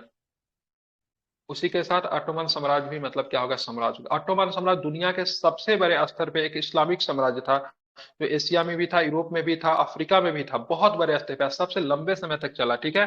ध्यान रखेंगे। लेकिन यूनानियों ने मतलब 1821 में ही, ठीक है, अपने आजादी के लिए मतलब संघर्ष शुरू किया। 1824 में जाके उनको मतलब क्या मिल गई, स्वतंत्रता मिल गई, ठीक है। ध्यान रखेंगे, ठीक है। एक संधि हुई थी 1832 में, ठीक है, 1832 में एक संधि हुई थी, कुस्तुतुनिया की संधि, ठीक है। उसी के तहत मतलब इनको मतलब यूनान को स्वतंत्र राष्ट्र की मान्यता भी दी गई थी। 1832 में कुस्तुतुनिया की संधि थी। कभी कुस्तुतुनिया का पतन अगर बोल देगा ना, तो 1453 में कुस्तुतुनिया की पतन, ये इतिहास की सबसे महानतम घटनाओं में से एक मानी जाती है। रीजन क्या है, अगर कुस्तुतुनिया का अगर पतन नहीं होता तो भारत की मतलब भारत के तक यूरोप भी नहीं पहुंचते, यूरोपियन भारत तक नहीं पहुंचे। रीजन क्या था? कस्तूतुनिया एक जगह था, तुर्की में पड़ता है, ठीक है। ये एकमात्र रास्ता था जिसके अधीन मतलब क्या होता था, जो यूरोप वासी जो थे भारत पहुंचकर व्यापार वगैरह करते थे, ठीक है। बहुत सारे लोगों का व्यापार इसी रास्ते से होता था। लेकिन इसमें क्या हो गया, एक तुर्कों का अधिकार हो गया। तुर्कों का अधिकार जो कि इस्लामिक थे। अब यहाँ से जो यूरोप वासी जब आते थे इस रास्ते से व्यापार करने के लिए, इनको पकड़ के उनको इस्लाम में कन्वर्ट कर देते थे। तो सभी जो यूरोपियन जो थे, ईसाई जो थे, वो यहाँ से जाने से मतलब डरने लगा। उन्होंने एक नवीन रास्ता की खोज की, जो कि मतलब भौगोलिक युग में, ठीक है, अंधकार युग से मतलब नव युग में मतलब प्रवेश होता है, ठीक है। ध्यान में रखेंगे। और इसी तरीके से मतलब नए नए जगहों की मतलब खोज करने की मतलब शुरुआत हुई। तो सारा जगह का बताओ, अमेरिका की खोज कब की गई? 1492 में। इंडिया 1498 में। 1453 से पहले किसी भी चीज का खोज आपको नहीं मिलेगा, ठीक है। सारा इसी से जुड़ा हुआ है, ठीक है। 1453 में उस्मानी तुर्कों का उस दुनिया पे अधिकार हो गया। उसको धर्म युद्ध के नाम से, क्रूसेड के नाम से जानते हैं। उसके बाद ये जगह जो था ना पूरा ब्लॉक कर दिया गया, एशिया यूरोप को कनेक्ट करता था। उसके बाद नए नए जगहों का मतलब खोज होना शुरू हुआ। तो सब देखेंगे 1453 के बाद ही होगा, ठीक है। समझ रहे हैं ना? क्योंकि ये रास्ता किसके अधीन आ गया? इस्लामी के अधीन आ गया, अरब व्यापारियों के अधीन आ गया, ठीक है। ये लोग मतलब क्या करते हैं, उनको व्यापारी नहीं करने, गलती से भी अगर आ जाते तो उनको पकड़ के उसको क्या करते थे, इस्लाम में कन्वर्ट कर देते थे, ठीक है। समझ गए? समझ रहे हैं कि नहीं समझ रहे, कि ऊपर से जा रहा है? नहीं सर, समझ ठीक में है। आ रही है। आप चलिए रूमानीवाद के संदर्भ में निम्नलिखित कथनों पर विचार करें। रूमानी कलाकारों और कवियों ने तर्क वितर्क और विज्ञान के महिमा मंडन की आलोचना की, ठीक है। वे एक साझा सामूहिक विरासत के अनुभवी और एक साझा सांस्कृतिक अतीत और राष्ट्र का मतलब आधार बनाना चाहते हैं। क्या बताएंगे? पहला तो सही दोनों के होगा दोनों सर। स्टेटमेंट सही है, ठीक है। अरे रूमानी, देखे ना, कोई आदमी अलग से ही रूमानी में रहता, अगर ऐसा नहीं होता तो वैसा होता, वैसा नहीं होता। कभी क्या होते ज्यादातर मतलब क्या होते, रूमानी होते नहीं। हाँ, जैसे इटोपियन सर। मनमोहन सिंह ने एक बार कहा था, कितना अच्छा होता जब मतलब दिल्ली के मतलब क्या बोलते हैं, डल झील में चाय पीते और मतलब आराम से यहाँ से खैबर दर्रा की तरफ निकल जाते हैं, वहां पे जाके मतलब खैबर दर्रा से आती हुई सुंदर हवा का मतलब आनंद लेते। उस तरह की बात करना, उसको रूमानी बातें कहती थे। रूमानी कलाकार जो था, कवियों ने तर्क वितर्क और विज्ञान के महिमा मंडन की आलोचना की। जो है सो है, उसमें तर्क वितर्क क्या करना है, विज्ञान के महिमा मंडन की भी आलोचना की, विज्ञान के विपक्ष में थे, ठीक है। मतलब वास्तविकता को फॉलो नहीं करना, वो रूमानीवाद है, ठीक है। एक होता है ना, क्या बोलते हैं उसको, एक शब्द निकल कर सपना। आता है यूटोपियन। क्या बोलता है? यूटोपियन सोसाइटी, ठीक है। अगर आज से 5 साल पहले, 10 साल पहले अगर आपसे अगर बात करते हैं, से हम लोग आराम से वीडियो माध्यम से जुड़ के एक साथ बैठ के पढ़ाई करेंगे, जहां पे आप हमारी बात सुन सकते हैं। 10 साल पहले अगर, 12 साल पहले, 20 साल पहले अगर बात करते हैं, अब क्या बेवकूफी भरी बात कर रहे हैं, ठीक है। ये संभव है क्या? उसको क्या बोलते हैं? यूटोपियन बोलते हैं, ठीक है। यूटोपियन का मतलब होता है आदर्शवाद भी कह सकते हैं, ठीक है। ये इस सारे के सारे कॉन्सेप्ट है, वर्ल्ड हिस्ट्री का है, ठीक है। बहुत साल पहले, ठीक है, फ्रेंच रेवोल्यूशन से पहले उन्होंने डेमोक्रेसी की कल्पना की। अब चैप्टर नंबर 9 का पहला चैप्टर है ये, ठीक है। डेमोक्रेसी की कल्पना की। डेमोक्रेसी कैसा कॉन्सेप्ट है? यूटोपियन सोसाइटी था, जिसमें लोगों ने बोला से सभी देश का क्या होगा, लोग जो राजा के शासन को नहीं मानेंगे, जनता खुद अपना लोकतंत्र स्थापित के जनता का शासन चलेगा। पीपुल्स टेक डिसीजन, ठीक है। लोग मतलब क्या करेंगे, लोग का एक झंडा होगा, लोग निर्णय लेने के लिए सब कुछ हो गया। तो ये आज से 5 साल, 500 वर्ष अगर पहले की बात करते तो लोग ना बेवकूफ है ना, राजा से कौन जाएगा, राजा के सत्ता को कौन हटाने जाएगा। तो ऐसे सोसाइटी को यूटोपियन सोसाइटी कहा गया, आदर्शवाद है, ठीक है। उसी तरह के रूमानीवाद भी आप देखोगे ना, रूमानीवाद भी एक आदर्शवाद का ही मतलब प्रतीक है, ठीक है।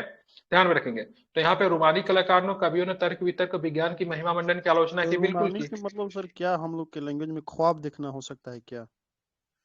यूटोपियन का मामला तो वही मतलब, देखिए, जो वास्तविकता से परिपथ नहीं है, ठीक है, कह सकते हैं, से हो गया। ठीक है।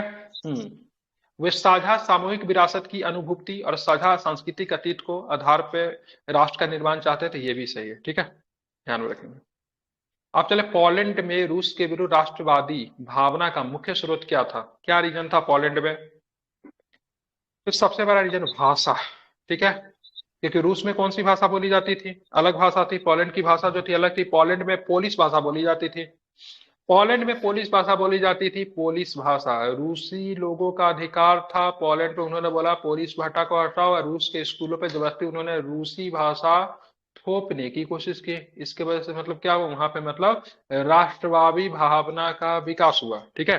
समझ रहे हैं ना? कल का सर एक ऐसा न्यूज देखे चीजें हैं क्या? मतलब क्या। कि जो इस बार अतुल प्रसाद बोल रहे हैं कि जो इस बार सीट दिए हैं या स्टेट 21 जनवरी वाला, उनको मौका हम्म। नहीं मिलेगा मार्च में जो फॉर्म आ रही है। तो क्या ये बयान सही है सर? नहीं, हम नहीं देखे। नहीं देखे, न्यूज देखना पड़ेगा, देख के ही बता पाएंगे, ठीक है। चलिए ठीक है, देख के बताएंगे, ठीक है।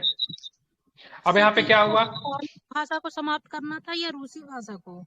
यहाँ पे थोड़ा अरे सा क्लियर नहीं। पोलैंड में रूस के विरुद्ध राष्ट्रव्यापी भावना का मुख्य स्रोत क्या हुआ? क्योंकि स्कूल में बोला गया सब पोलिश भाषा को नहीं पढ़ाया जाएगा, उनके ऊपर रूसी भाषा को थोपा गया। इसके वजह वहां के जो भी राष्ट्रवादी लोग थे तो सबके सब नाराज हो गए, हमारी भाषा को मतलब नहीं दिया जा रहा। अगर आपको बोल दिया जाए आज से हिंदी भाषा को समाप्त कर दिया जाएगा बिहार के सभी स्कूलों में, और जैसे ही सबको अंग्रेजी भाषा अगर शुरू किया जाएगा तो एक राष्ट्रव्यापी मतलब विद्रोह नहीं उत्पन्न हो जाएगा, ठीक है। तो उसी तरह पोलिश भाषा को हटा के वहां पे रूसी भाषा को थोपना था, ठीक है। 1848 में फ्रांस की क्रांति के संबंध में निम्नलिखित कथनों में, फ्रांस में क्रांति कई बार आया, ठीक है। फ्रांस में कई बार मतलब लोकतंत्र आपको देखना आया हटा, 1789 में शुरू हुआ, फिर नेपोलियन आता है, फिर 1848 में हुआ, फिर बाद में हुआ, ठीक है। इस क्रांति के पीछे मुख्यतः आर्थिक कारण जिम्मेदार थे, ठीक है, ध्यान में रखेंगे। उसके बाद इस क्रांति के पश्चात 21 वर्ष के ऊपर के सभी पुरुषों को मताधिकार मिल गया। राष्ट्रीय सभा को गणतंत्र घोषित काम के अधिकार की गारंटी, राष्ट्रीय सभा नेशनल असेंबली, ठीक है, जो कि वहां का मतलब पार्लियामेंट है एक तरह से, बिल्कुल ठीक है। इसका सारे के सारे रीजन की बात करेंगे थे। 1848 के क्रांति, फ्रांस की क्रांति के पीछे, ठीक है, निम्नलिखित कथन पे अगर विचार करेंगे तो सबसे प्रमुख कथन यही था, जिसका आर्थिक कारण था। इसके पश्चात 21 वर्ष के ऊपर के सभी पुरुषों को मताधिकार दिया गया, सभी पुरुषों को। तो सभी पुरुषों को मताधिकार, यूनिवर्सल फ्रेचाइज नहीं था। यूनिवर्सल फ्रेचाइज में क्या होता है, मतलब पुरुष महिला सभी, मतलब हमारे आर्टिकल्स 15 में जो भी चीज उल्लेखित है उसके आधार पे भेदभाव न करते हुए सभी को जब वोटिंग राइट देंगे तो यूनिवर्सल फ्रेचाइज कहलाता है, ठीक है। इसमें न तो जात को देखेंगे, न तो धर्म को देखेंगे, न तो लिंग को देखेंगे, न तो भाषा को देखेंगे, न तो जन्म स्थान को देखेंगे, ठीक है। लेकिन यहाँ पे केवल किसको वोटिंग राइट दिया गया, तो केवल पुरुषों को दिया गया, वो भी 21 वर्ष से ऊपर सभी पुरुषों के। लेकिन यहाँ पे आधार वो नहीं बनाया गया, संपत्ति के आधार को नहीं बनाया गया, ठीक है। राष्ट्रीय सभा को गणतंत्र घोषित करके काम के अधिकार की गारंटी दी गई, ये भी सही है, ठीक है। ऑल स्टेटमेंट ट्रू, ठीक है, ध्यान रखेंगे, ठीक है। साथ में रोजगार स्थापित करने का भी वादा किया गया, कारखाने स्थापित करने का भी वादा किया गया। सेंट पॉल चर्च में फ्रैंकफर्ट संसद का आयोजन किया गया, कब किया गया, ठीक है, बताइए। 1848 में, ठीक है, 1848 में किया गया। जर्मन इलाकों में बड़ी संख्या में राजनीतिक संगठन फ्रैंकफर्ट शहर में मिलकर, ठीक है, सर्व, ठीक है, ध्यान में रखेंगे, सर्व जर्मन नेशनल असेंबली के पक्ष में मतदान का फैसला किया। 1848 को 831 निर्वाचित प्रतिनिधियों ने एक सजे धजे जुलूस में जाकर फ्रैंकफर्ट संसद में अपना स्थान ग्रहण किया, ठीक है, ध्यान में रखेंगे। तो यहाँ पे 1848, हालांकि जर्मनी की बात करेंगे, एकीकरण की बात करेंगे तो 1871 में होता है। इटली का एकीकरण की बात करेंगे, सब एग्जाम में आ सकता है दरोगा वाला में, ठीक है, 1870 में होता है, ठीक है, ध्यान में रखेंगे, ठीक है। जर्मनी का एकीकरण किसने किया करवाया, जर्मनी का एकीकरण किसने करवाया, मुसोलिनी तो इटली में था, जर्मनी में क्या करना है, क्या नाम था, बिस्मार्क, बिस्मार्क, अच्छा, हाँ। बिस्मार्क जो था पर्सिया का चांसलर था।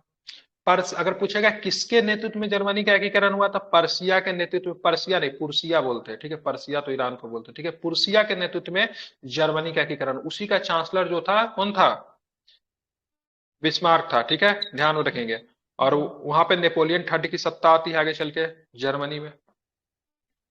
आप चलेंगे यहाँ पे जर्मनी के एकीकरण के संबंध में निम्नलिखित कथनों पर विचार कर। ऑटोमान, देखिए यहाँ पे दे दिया, ऑटोमान बिस्मार्क ने ऑस्ट्रिया की सेना नौकरशाही की मदद से जर्मनी को एकीकृत किया। 7 वर्ष के दौरान पर्सा, डेनमार्क और फ्रांस के 3 युद्धों में ऑस्ट्रिया की जीत हुई, ठीक है। एकीकरण की बात करेंगे, प्रक्रिया पूरी हुई, बताइए क्या होगा 39 का, ठीक है, ध्यान में रखेंगे, ठीक है। ऑटोमान बिस्मार्क ने ऑस्ट्रिया की सेना नौकरशाही की, अभी जस्ट बोले ना से पर्सिया का था, ऑस्ट्रिया से नहीं था, तो ये तो गलत हो गया ना, पुर्सिया तो अभी जस्ट बता रहे हैं, ठीक है। 7 वर्ष के दौरान प्रसार, इसमें युद्ध का नाम गलत दिया, इसमें एक सीडान का युद्ध होना चाहिए, ठीक है, ये तो कोई भी सही नहीं है, ठीक है। यहाँ पे ऑस्ट्रिया की जगह पे क्या होगा, पुर्सिया होगा, जस्ट अभी पुर्सिया का चांसलर था, नहीं ऑस्ट्रिया का नहीं था, ठीक है। और यहाँ पे युद्ध जो है ना, इस युद्ध में 3 युद्ध हुआ था। एक युद्ध का नाम था, ठीक है, प्रसा से क्यों युद्ध करेगा, कॉमन सेंस की बात है, जब तो प्रसा तो खुद एकीकरण ही करवा रहा था, उससे युद्ध करने की क्या आवश्यकता, प्रसा के नेतृत्व में तो ही हुआ था। डेनमार्क था, फ्रांस था, ठीक है, डेनमार्क होगा, फ्रांस होगा, एक और भी युद्ध होगा, एक युद्ध कौन सा है, ठीक ठीक ठीक, एक युद्ध का नाम नहीं याद आ रहा, ठीक है, एक युद्ध का नाम है, एक प्रसा था, ठीक है, ध्यान में रखिएगा, एक प्रसा का युद्ध में जीता था फ्रांस की, सॉरी प्रसा बोल रहे, डेनमार्क का युद्ध था, फ्रांस का, हाँ क्या ऑस्ट्रिया, क्या होगा ध्यान रखेंगे, ऑस्ट्रिया।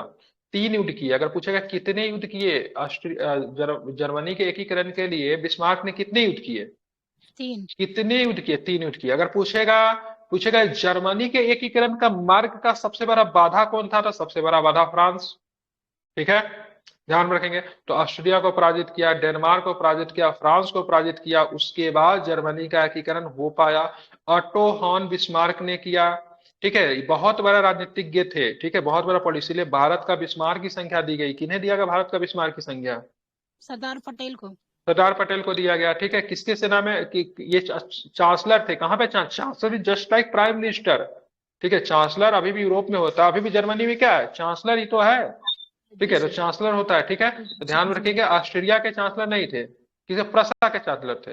अब प्रसा के साथ युद्ध कब क्या क्यों करेंगे, जो कि प्रसा के नेतृत्व में होता है, दोनों के दोनों स्टेटमेंट क्या हो गया, गलत हो गया। ठीक है, उसका 1871 में बारसाई में एक समारोह होता है, और उसी समारोह में मतलब ऑस्ट्रेलिया जर्मनी का एकीकरण किया गया।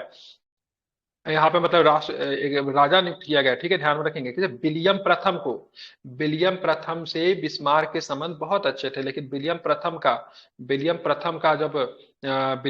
का जब उसी का उत्तराधिकारी जो आकर बनता है ना, विलियम तृतीय आई थिंक बनता है, तो उनके साथ संबंध खराब हो जाता है इनका बिस्मार्क का। ठीक है, ध्यान में रखें। तो विलियम प्रथम को राजा बनाएगा 1871 में, और जर्मनी का एकीकरण हुआ। ठीक है, इटली के एकीकरण के संबंध में सत्य कथन का चयन करें। मेजनी क्रांतिकारी आंदोलन को इटली को गणराज्य बनाने का प्रयास किया, क्या ये बात सही है? बिल्कुल सही है। मंत्री प्रमुख काबुर जो जनतंत्र में विश्वास रखता था, फ्रांस में सार्डिनिया पिडमोंट के एक चतुर कूटनीतिक संधि से 1859 में ऑस्ट्रियाई बलों को हरा पाने में कामयाब हुआ। अतः जोसेफ गैरिबाल्डी के नेतृत्व में भारी संख्या में सशस्त्र स्वयंसेवक, मैंने क्या बोला, इटली के एकीकरण का तलवार गैरिबाल्डी, इटली के एकीकरण का मास लीडर मैंने बताया मेजनी, और मंत्री प्रमुख काबूर। ठीक है, मंत्री प्रमुख काबूर तो ठीक था। ठीक है, ध्यान में रखेंगे। ठीक है, लेकिन वो जनतंत्र में विश्वास रखता था, क्या ये बात सही है क्या? आई थिंक ये जनतंत्र में विश्वास नहीं रखता था।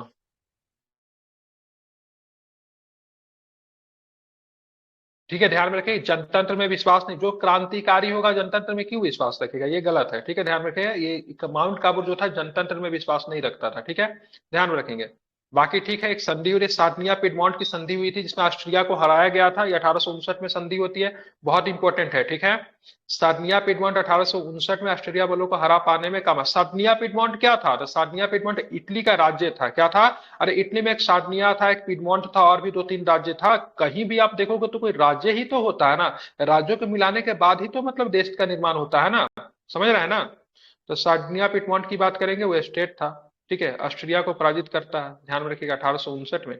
इसके बाद इटली का एकीकरण हो सकता है। अब बात गैरिबाल्डी क्या था, तो मास लीडर में विश्वास करते थे। क्या थे? सशस्त्र स्वयंसेवकों का नेतृत्व का तलवार बोलते हैं गैरिबाल्डी को। इटली के एकीकरण को क्या बोला जाता है? तलवार। क्या बोला जाता? तलवार बोला जाता है। ठीक है, काउंट काबूर को प्राइम मिनिस्टर बनाया गया, लेकिन ये क्या था, ये ध्यान में, जनतंत्र में विश्वास नहीं रखता था। ठीक है, मतलब कौन सही हो गया, 1 और 3 सही हो गया। ठीक है, समझ रहा है। वर्ल्ड हिस्ट्री सबसे इंटरेस्टिंग चीज है। आयरलैंड को ब्रिटेन में कब सम्मिलित किया गया? ठीक है, तो आयरलैंड को ब्रिटेन में शामिल किया 1801 में। कब शामिल किया गया? 1801 में शामिल किया गया। ठीक है, ध्यान में रखेंगे। ठीक है, कब शामिल किया? 1801 में शामिल किया गया। प्रथम विश्व युद्ध ने भारतीय समाज पे क्या प्रभाव डाला? करों में वृद्धि कर दी गई, खाद्य पदार्थों में भारी अभाव पैदा हो गया, सिपाहियों के जबरन भर्ती किया गया। बिल्कुल सारे के सारे सही है। ठीक है, समझ रहे हैं ना। अरे युद्ध होगा तो क्या होगा, महंगाई बढ़ेगी। महंगाई कब बढ़ता है? जब करों में वृद्धि किया जाता है तो महंगाई बढ़ता है। ठीक है, सारे के सारे स्टेटमेंट सही है। रॉलेट एक्ट के संबंध में असत्य कथन कैसे चले? अब यहाँ से जो प्रश्न आएगा ना, आप लोग को आ रहा होगा। ठीक है, वर्ल्ड हिस्ट्री समाप्त हो गया। ठीक है, आप सब कुछ आ रहा होगा। चलिए आंसर दीजिए जल्दी जल्दी। रॉलेट एक्ट के संबंध में निम्नलिखित कथनों पर विचार कर। भारतीय सदस्य ने भारी के विरोध के बावजूद इस कानून को ब्रिटिश संसद ने बहु जल्दीबाजी पारित कर दिया गया। गांधी जी ने 1921 में, ठीक है, 1921 में गांधी जी ने 1921 की बात करेंगे तो 1921 में गांधी जी ने 1919 में प्रस्तावित टॉयलेट एक्ट 1919 के खिलाफ एक राष्ट्रव्यापी आंदोलन चलाने का फैसला किया। ठीक है, ध्यान में रखेंगे। उसके बाद बात करेंगे, राजनीतिक कैदियों के 2 साल तक बिना मुकदमा चलाए जाने के जेल में बंद करने का अधिकार मिल गया। जनता द्वारा रैलियों और हड़ताल के इस कानून का विरोध किया गया। बताना इनमें से कौन सा असत्य है? अरे कौन सा असत्य है? हेलो, थोड़ा सा कुछ नीचे तो कीजिए, दिमाग थोड़ा सा ऊपर लगाइए। कीजिए सर, थोड़ा सा ऊपर कीजिए। C number sir. पहल का गलत है, बहुत जल्दीबाजी नहीं किया गया था, 1917 में बनी थी, ठीक है, 1919 में लागू किया गया था। सिडनी रॉलेट की अध्यक्षता में, रॉलेट कब आई थी, 1917 में आई थी ना, 2 वर्षों के बाद लागू किया गया, तो यही गलत है। और बाकी जो है 1919 में प्रस्तावित रॉलेट के खिलाफ एक राष्ट्रव्यापी आंदोलन चला, ठीक तो है। राजनीतिक कैदियों को 2 साल तक बिना, ठीक है, बिना किसी मतलब नहीं बोलते ना अपील ना दलील ना वकील, ठीक है, इनको कैद करने का अधिकार मिल गया। जनता के द्वारा रैलियों में हड़ताल और इस कानून का विरोध किया गया, ठीक है, लेकिन इसको बहुत जल्दी, ठीक है, बहुत जल्दीबाजी में पारित नहीं किया गया था, ठीक है, 2 वर्ष का समय भी लिया गया था। 1919 में खिलाफत समिति का गठन कहाँ किया गया, 1919 में खिलाफत समिति मुंबई में। बम्बई में, वेरी गुड, कहाँ पे किया गया, बम्बई में किया गया, ठीक है, ध्यान में रखेंगे, ठीक है, क्योंकि यहाँ पे खलीफा ऑटोमन सम्राट में बहुत सख्त संधि सुनी गई थी, जो कि इस्लामिक विश्व का आध्यात्मिक नेता कौन था, तो खलीफा था, ठीक है, ध्यान में रखेंगे। इसी के लिए 1919 में एक खिलाफत कमेटी का किया गया, जिसमें अली ब्रदर्स कौन थे।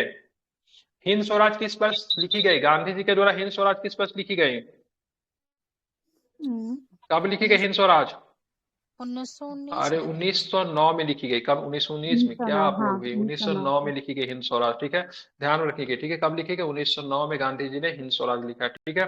46 नंबर क्वेश्चन, असहयोग आंदोलन के संचालन के संबंध में निम्नलिखित कथनों पर विचार करें।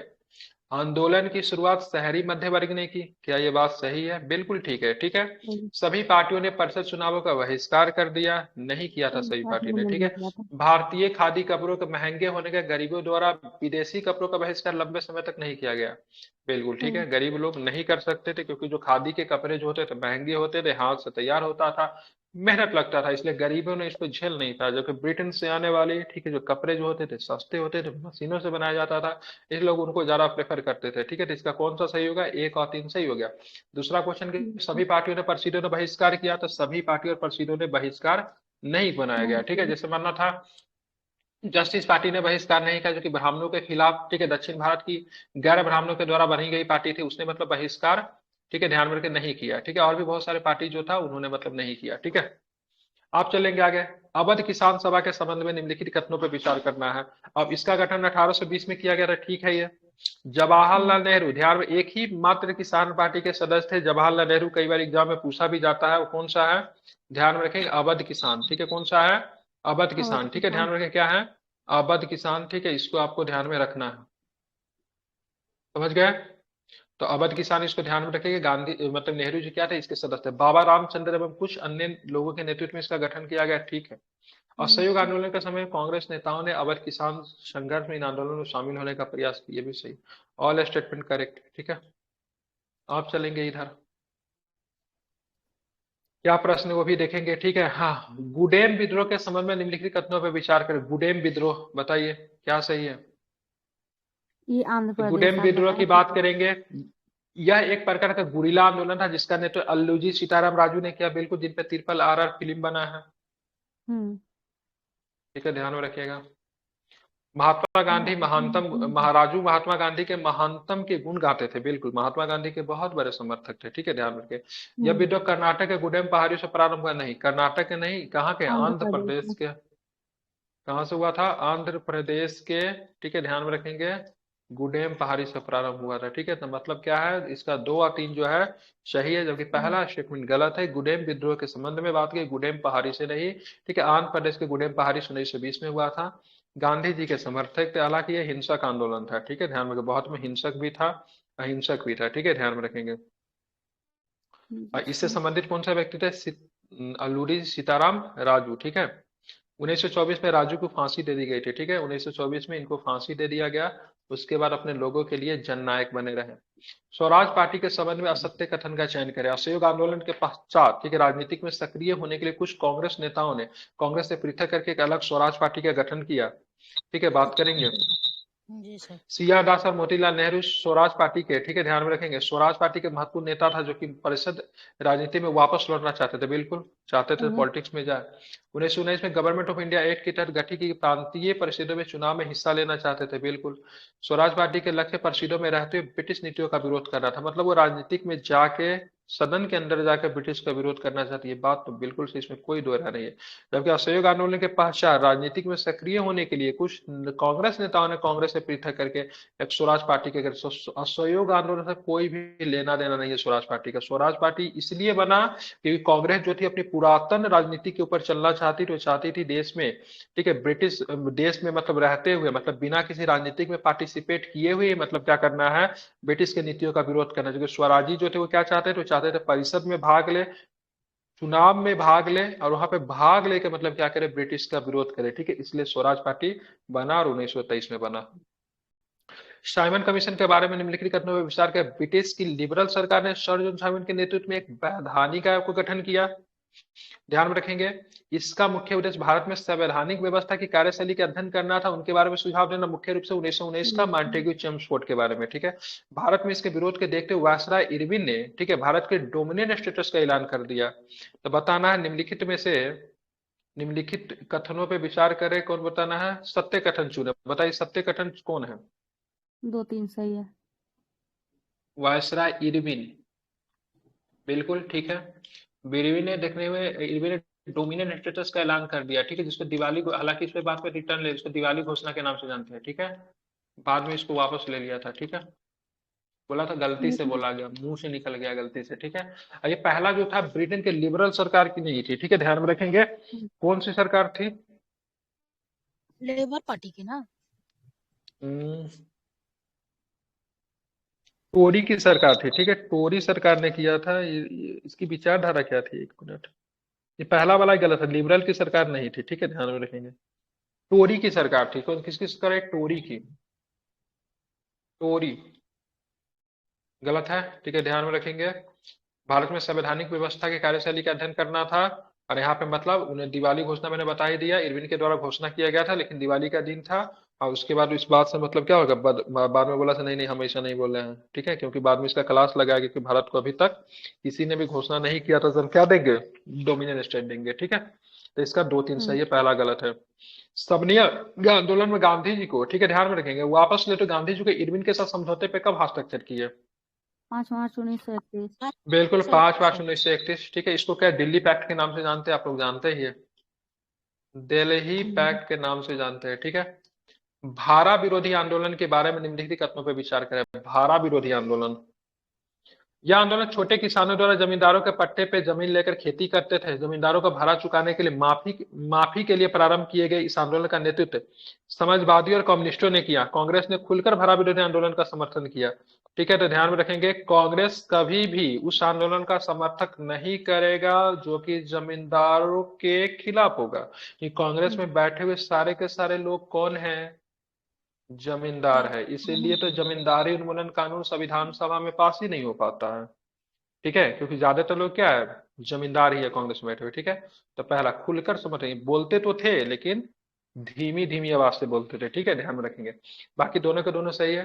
छोटे किसानों के द्वारा जमींदारों का पट्टे पर जमीन लेकर खेती कर रहे थे, जमींदारों का भाड़ा चुकाने पर माफी के लिए प्रारंभ किए गए, मतलब भाड़ा नहीं दे रहा माफ कर दो, ठीक है, इसलिए कम्युनिस्टों ने इसका नेतृत्व किया, बिल्कुल ठीक है, ठीक है।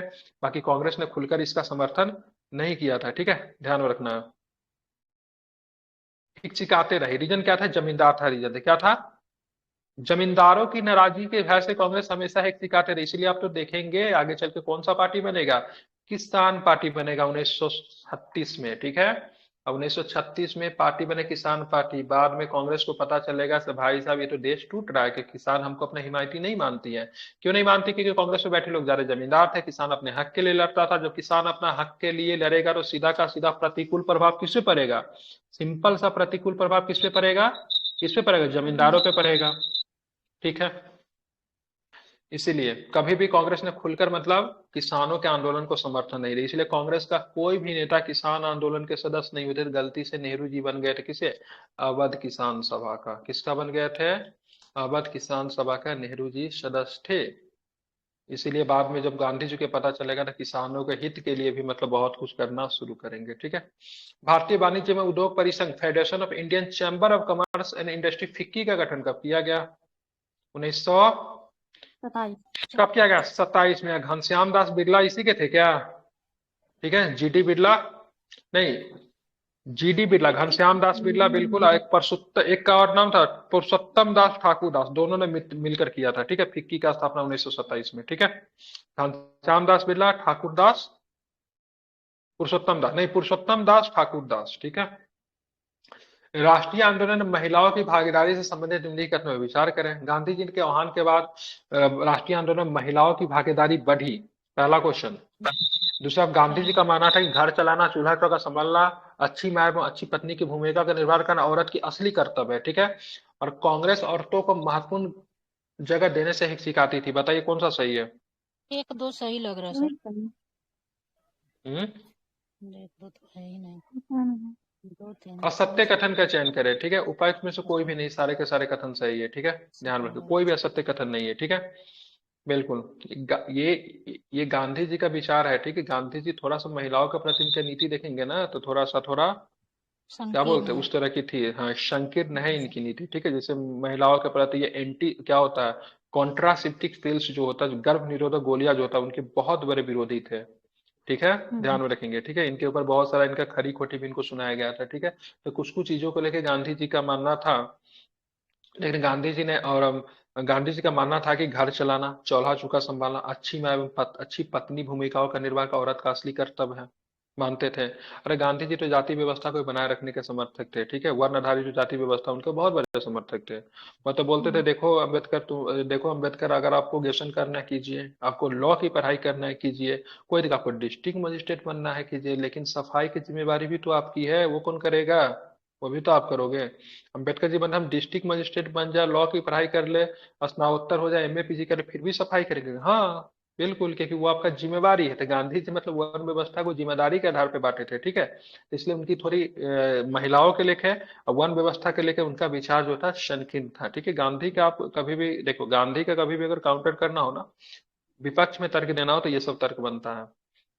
ये गांधी जी ने आह्वान का, अगर बात करें महिलाओं की, सबसे बड़ी अगर बात करें कि इस आंदोलन में महिलाओं की मतलब सबसे बड़ी सहभागिता थी, तो इसमें समन्वय अज्ञान आंदोलन के दौरान, ठीक है, असहयोग में नहीं। कभी नहीं। कांग्रेस औरतों के महत्वपूर्ण जगह देने से सिखाती थी, ठीक है।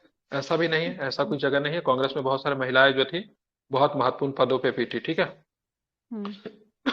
डॉक्टर अंबेडकर ने किस वक्त दलितों के लिए दलित डिप्रेस क्लास ऑफ एसोसिएशन की स्थापना की? कब किया था? ये तो तो नहीं 1930 में पता। किया था। कब किया था? 1930 में किया था, ठीक है। सन्यासिनी रूपी भारत माता की व्याख्या छवि का सर्वप्रथम किसने चित्र बनाया? अमिंद्रनाथ टैगोर ने बनाया था। किसने बनाया था? देखिए, दो तरह के भारत में चित्र बनेंगे। एक जो चित्र जो थे, ठीक है, एक जो चित्र जो थे शांति निकेतन के चित्रकारों ने बनाया, ठीक है। तो ये शांति निकेतन के चित्रकार थे। इनके दो शिष्य थे, दो शिष्य का नाम था, एक नंदलाल बोस, शांति निकेतन के ये भी कलाकार थे, नंदलाल बोस, ठीक है। ठीक है, एक और भी थे। तो ये नंदलाल बोस जो तो शांति निकेतन के चित्र, इसमें संविधान सभा के अंदर चित्र बनाया था, ठीक है। तो ये शांति निकेतन के चित्रकार जो इंडियन कल्चर को प्रमोट करते थे। एक उसी समय एक चित्रकार निकल आगे चल गया, राजा रवि वर्मा, ठीक है, वो वेस्टर्न चीजों को प्रमोट करता था। दो तरह के चित्रकला समझती थी। तो रविन्द्रनाथ टैगोर ने भारत माता का चित्र बनाया था, ठीक है। उपनिवेश काल में भारतीय झंडे के संबंध में निम्नलिखित कथनों पर विचार करें। बंगाल में स्वदेशी आंदोलन के दौरान तिरंगा झंडा में हरा, पीला और लाल रंग थे, ध्यान में रखेंगे। 1921 में गांधी जी ने स्वराज का झंडा तैयार कर लिया। यह तिरंगा सफेद, हरा, लाल रंग का था। तो ये दोनों के दोनों कथन गलत है, ठीक है। ध्यान रखें, दोनों के दोनों कथन गलत है। इसमें से कौन सा असत्य कथन का चयन करें? इसलिए दोनों सही है, इसलिए दोनों मतलब दोनों के दोनों मतलब क्या है? मतलब सही है, ठीक है। ध्यान में रखेंगे, ठीक है। अब यहाँ पे देखेंगे, यहाँ पे क्या था ना, ये बंगाल में स्वदेशी आंदोलन का हरा, लाल, पीला, ठीक है, ये ठीक है। ध्यान में रखेंगे, इस दौरान एक झंडा बनाया गया, हरा, पीला, लाल। इसमें ब्रिटिश प्रांत के 8 प्रांतों का प्रतिनिधित्व करते कमल के 8 फूलों को दिखाया गया था। क्या दिखाया गया था? कमल के कितने फूल को दिखाया गया? 8 फूलों को दिखाया गया, जो कि ब्रिटिश प्रांत, उसमें बाकी तो कमिश्नर 8 गो प्रांत था, 8 फूल को दिखाया गया। हिंदुओं व मुसलमानों का प्रतिनिधित्व करता हुआ अर्ध चंद्रकार को दिखाया गया। 1921 में गांधी जी ने स्वराज का झंडा तैयार किया। ये तिरंगा था, ठीक है, सफेद, हरा और लाल रंग का था। इसके मध्य में गांधीवादी प्रतीक के रूप में किसका जगह रखा दिया था? क्या रखा? चरखा था। इसके मध्य में क्या था? चरखा था। यही झंडा आगे भी रह जाता, लेकिन चरखा को हटा के इसके बीच में क्या रख दिया जाता है? चक्र, ठीक है। और कहता है चक्र हमारा कदम कभी ना रुकेगा, ठीक है। ध्यान में रखिएगा, चक्र का रंग कैसा? नीला है, जिसमें तिलियों की संख्या कितनी है? तो 24 है, ठीक है। 24। तो गांधी जी इसी बात से नाराज हो गए, तो बोले नहीं, हम चक्रवाला को तो सैल्यूट करेंगे नहीं, हम तो चरखा को सैल्यूट करेंगे। तो इन्होंने बहुत दिन से इन्होंने झंडा को मानने से भी इनकार कर दिया था, हालांकि बाद में इनको मना लिया गया था। चरखा को बीच से हटाने से नाराज थे, ठीक है। तो दोनों को दोनों कोई भी गलत नहीं है। भारत छोड़ो आंदोलन का प्रस्ताव किस बैठक में पारित हुआ? आसान क्वेश्चन। वर्धा में वर्धा पारित हुआ है, ठीक है। कलकत्ता वर्धा में पारित हुआ। कहाँ पे हुआ? तो वर्धा में पारित हुआ, ठीक है, इसे ध्यान में वर्धा रखेंगे, वो ठीक है। सहयोग वाला था ना। हम्म हम्म ध्यान रखें, 8 अगस्त 1942 को बंबई में अखिल भारतीय कांग्रेस समिति के इस प्रस्ताव का समर्थन किया, जिससे पूरे देश में, ठीक है। पारित कब हो गया था? 14 जुलाई 1942 को इसकी बातें हो गई थी। 14 जुलाई 1942 को इसकी हो गई थी वर्धा में, और 8 अगस्त को, ठीक है, 1942 को इस पे मतलब मुहर लगा दी गई है। भारत छोड़ो आंदोलन शुरुआत हो गया, ठीक है। इनकी इनकी विजेशन क्या थी? इनकी विजेशन क्या थी?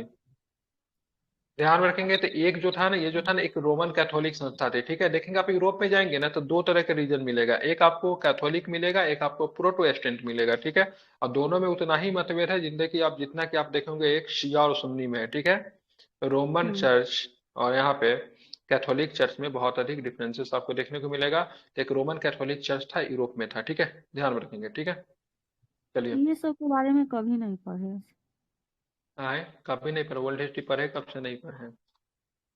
मार्टिन लूथर किंग जो था, मार्टिन लूथर किंग के बारे में पढ़े? मार्टिन लूथर किंग के बारे में, यूरोप में धर्म सुधार का जनक माना जाता है वो, ठीक है। धर्म सुधार, जितने भी कैथोलिक और प्रोटेस्टेंट के बीच में मतभेद हुआ, सबके सब भाग के कहाँ गया? जर्मनी चला गया। जर्मनी उस समय क्या था? न्यूट्रल कंट्री था, जहाँ पे मतलब क्या निकला? मार्टिन लूथर किंग निकल कर आया, ठीक है। ध्यान में रखेंगे, ठीक है, जो कि धर्म सुधार आंदोलन का जनक था। छापाखाना प्रगति का सबसे ताकतवर औजार है, इसे बन रहे जनमत की आंधी निरंकुश बात को उड़ा देगी, यह कथन किसका है? जहां तक न पहुंचे रवि वहां तक भी पहुंचे कवि, ठीक है। कथन किसका है? लुईस शेवेटियस मर्सिये का है, ठीक है। सबसे पहले मतलब इसने किया गया, चर्च के ऊपर सबसे अधिक जो, ठीक है, चर्च के ऊपर जो सबसे अधिक जो चोट किया वो किसने किया? छापाखाना का आविष्कार ने किया। लोगों को मतलब किताबें उपलब्ध नहीं थी, लोग पहुंच नहीं पाते थे, कि छापाखाना का आविष्कार जब हुआ तो इनसे सस्ती किताबें छपनी शुरू की, जिसको पेनी चॉप बॉक्स बोला गया। क्या बोला गया? पेनी चॉप बॉक्स। इसका मतलब होता है एक पैसिया मैगजीन। क्या बोलता है? एक पैसे में मैगजीन मिल जाती थी, ठीक है। आम लोगों तक मतलब क्या किताबें पहुंची, आम लोगों तक प्रेस पहुंची, इससे मतलब क्या हुआ? लोगों में ज्ञान संचार का वृद्धि हुआ। चर्च उनको उल्लू बना रहा था, चर्च उनको उल्लू बना रहा था, जो कि चर्च के जो अंदर जो पादरी जो तो बहुत बड़े खुद ही भ्रष्ट करप्ट थे, मिस्ट्रेस रखते थे। मिस्ट्रेस मतलब लखैल होती थी, सैकड़ों की संख्या में उनके पास मिस्ट्रेस होते थे, लोगों को इन चीजों के लिए मतलब मना करते थे।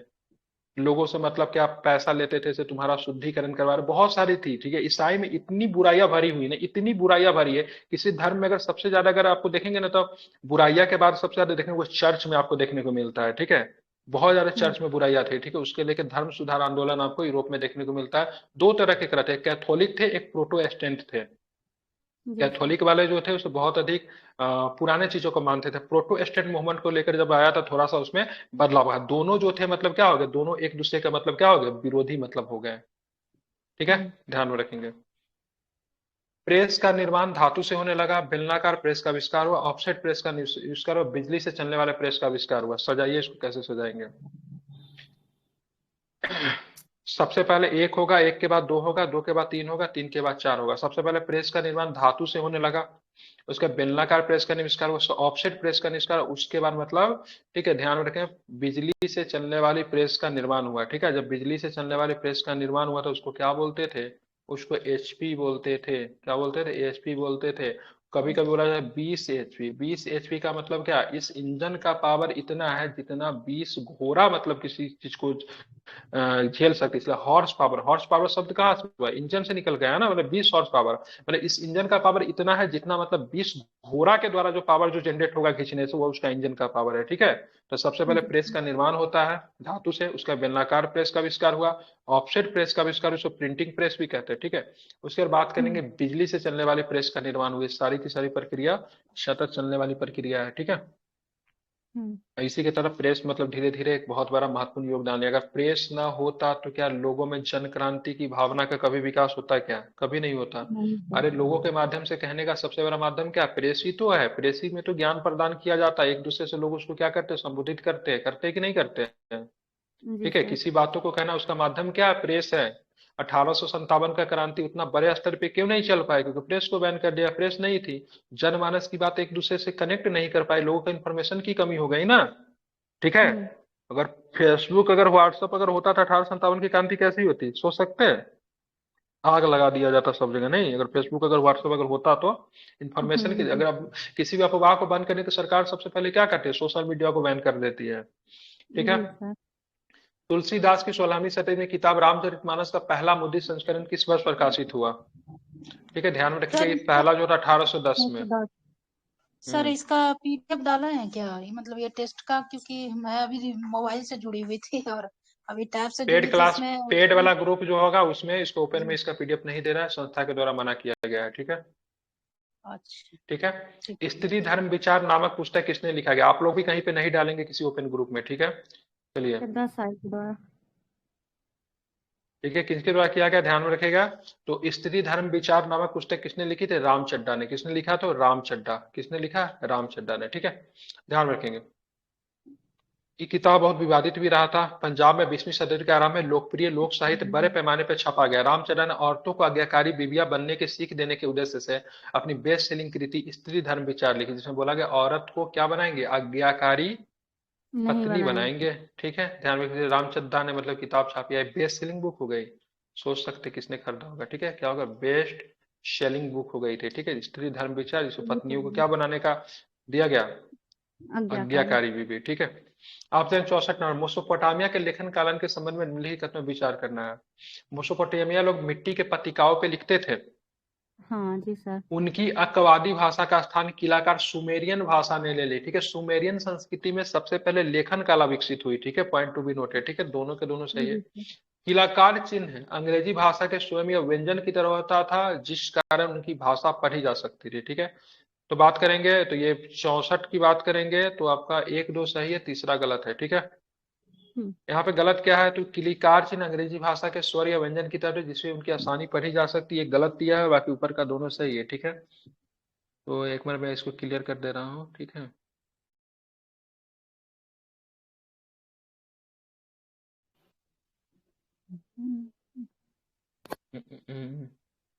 ये अंग्रेजी भाषा की तरह नहीं होती थी। ठीक है, ध्यान रखें, बाकी ऊपर का दोनों सही। मोसोपोटामिया लोग मिट्टी के पट्टिकाओं पे लिखते थे, सही है। उनकी अक्कादी भाषा का स्थान किलाकार, ठीक है, सुमेरियन भाषा ने ले लिया। किलाकार चिन्ह अंग्रेजी भाषा का नहीं थी, सुमेरियन भाषा की थी। ठीक है। मोसोपोटामिया, मोसोपोटामिया की अगर मैं बात कर रहा हूँ तो हम ईरान इराक की बात कर रहे हैं। किसकी बात कर रहे हैं? Iran Iran. इराक की। ईरान इराक की बात कर रहे हैं। यह सभ्यता विकसित हुई थी किस नदी पे? दजरा फुरात नदी पे। दजरा है कि दलजा है, कौन है? जो भी है, दलजा और फुरात जी। नदी के किनारे सभ्यता का विकसित हुई थी। ठीक दजला। है, ध्यान में रखें। हाँ, दजला फुरात नदी के मोसोपोटामिया की सभ्यता विकसित हुई थी। ठीक है, ध्यान में रखेंगे। और इसी के आसपास के शासक एक था, बेबीलोन का शासक था, जिसका नाम है हम्मुराबी। क्या नाम था? हम्मुरामी। हम्मुरामी ने अपना एक नया संहिता लेकर आया। उसने बोला अगर तुम्हारा कोई हाथ काट दिया तुम भी काट दो, तुम्हारा कोई कान काट दिया तुम भी काट, तुम्हारी अगर किसी परिवार का हत्या किया था तुम उसके परिवार की हत्या कर दो। ठीक है, समझ रहे जी हैं? सर। इस सभ्यता को बोला गया हम्मुराबी का नया संहिता। बेबीलोन का शासक है, मेसोपोटामिया के आसपास का ही शासक था। ठीक है। हम्म। मेसोपोटामिया समाज में एकल परिवार को आदर्श माना जाता था। पिता परिवार का मुखिया होता था। पिता का घर, जी पशुधन, खेत आदि के उनके पुत्रों को मिलते थे। तो बताना कौन सा सही? तो सारे के सर। सारे सही है। ठीक है, मतलब आधुनिक एकल परिवार आदर्श माना जाता था। ठीक है, मतलब ज्वाइंट फैमिली, ठीक है, आदर्श माना जाता था। परिवार का मुखिया पुरुष होता था, पिता होता था। पिता का घर, पशुधन, खेत आदि उनके पुत्रों में मिलते थे। ठीक है। हम्म। मोसोपोटामिया के नगर नियोजन के संबंध में निम्नलिखित कथनों में विचार करें। मोसोपोटामिया नगर नियोजन पद्धति सुदृढ़ थी। ठीक है, ध्यान में रखना है। दूसरा की बात करेंगे, मोहनजोदड़ो की तरह जल निकासी के लिए व्यवस्था भी थी। कमरों के अंदर रोशनी खिड़कियों से नहीं बल्कि आंगन से खुले दरवाजों से आती थी। ये गलत है, बाकी पहला वाला स्टेटमेंट की बात है, सही है। ठीक है। मोसोपोटामिया की नगर नियोजन पद्धति शुद्ध थी, बिल्कुल ठीक है। मोहनजोदड़ो की तरह जल निकासी व्यवस्था भी आपको यहाँ पे देखने को मिलता है। कमरों पे अंदर रोशनी खिड़की से नहीं बल्कि आंगन से खुले दरवाजे से आते थे। ठीक है, ये बात गलत है, बाकी सही है। ठीक, कहाँ से आता था फिर? सर जिधर से गेट रहेगा उधर से आएगा। कमरों के अंदर रोशनी खिड़कियों से नहीं बल्कि उन दरवाजों से होकर आती थी जो आंगन में खुला करते, जिससे घरों परिवारों को गोपनीयता भी बनी रहती। ठीक है, अरे दरवाजा क्या करते, घर बनाते तो रोड की तरफ खोल देते कि आंगन की तरफ नीचे खोलते की हैं? तरफ खोलते थे। खोलते हैं ना। इसे क्या जी। प्राइवेसी बना हुआ रहता, गोपनीयता बना हुआ रहता था।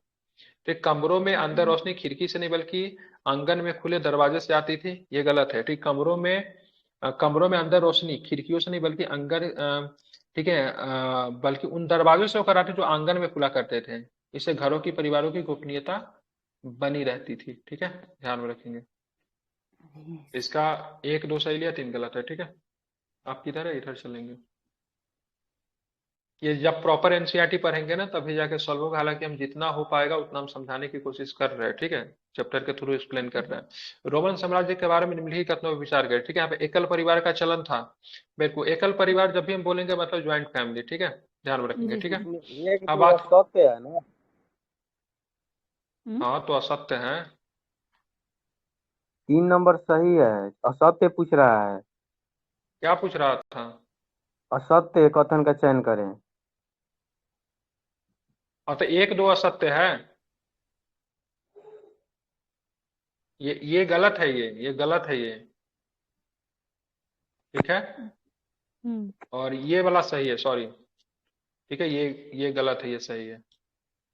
ये गलत है, ये सही है। ठीक है, ये सही है। ठीक है, तो समझ रहे हैं, गलत ये क्यों गलत है। बोल रहे हैं? मेसोपोटामिया नगर नियोजन पद्धति शुद्धि थी ने मोहनजोदड़ो की तरह जल निकासी व्यवस्था थी, ये गलत है। ठीक है, त्यार सही की बात करेंगे तो मतलब इसका आंसर 1 2 है। मतलब ये 1 2 असत्य है और 3 वाला जो है सबका सही है। ठीक है, हम्म मतलब मोहनजोदड़ो में नगर विन्यास, सॉरी, नगर जो थी बहुत अधिक सुदृढ़ नहीं थी। ठीक है, क्योंकि यहाँ पे मेसोपोटामिया में क्या था, ईरान इराक में बात करें खुदाई के बाद में टेढ़ी मेढ़ी सकरी गलियां पाई गई है। ठीक है, जल निकासी प्रणाली जो थी बहुत ही बेहतरीन तरीके से मतलब उन्नत नहीं थी। बाकी ये तीसरा नंबर जो है, कमरों में अंदर की बात की खिड़की मतलब आंगन की तरफ खुलते थे, दरवाजा से आती थी, बिल्कुल ये सही है। ठीक है, समझ रहे हैं ना, बाकी आंगन की तरफ था ना कि मतलब सड़क की तरफ था, ये सही है। ठीक है, ऐसा व्यवस्था भारत में भी एक जगह देखने को मिलता है, खिड़की मतलब गेट वगैरह जो था पीछे की ओर खुलता था। कहाँ पे था ये? मेन सड़क की तरह नहीं था, पीछे की ओर खुलता था। लोथल में था क्या? हम्म, हाँ, मतलब दरवाजे तो लोथल। सड़क की तरफ नहीं लोथल में। खुलकर पीछे की ओर खुलता था, लोथल में ही था ना। तो ऐसी व्यवस्था यहाँ पे आप तरह एक तरह से देखेंगे, ऐसी व्यवस्था थी, देखी जाई थी। क्या बोल रही है मैडम?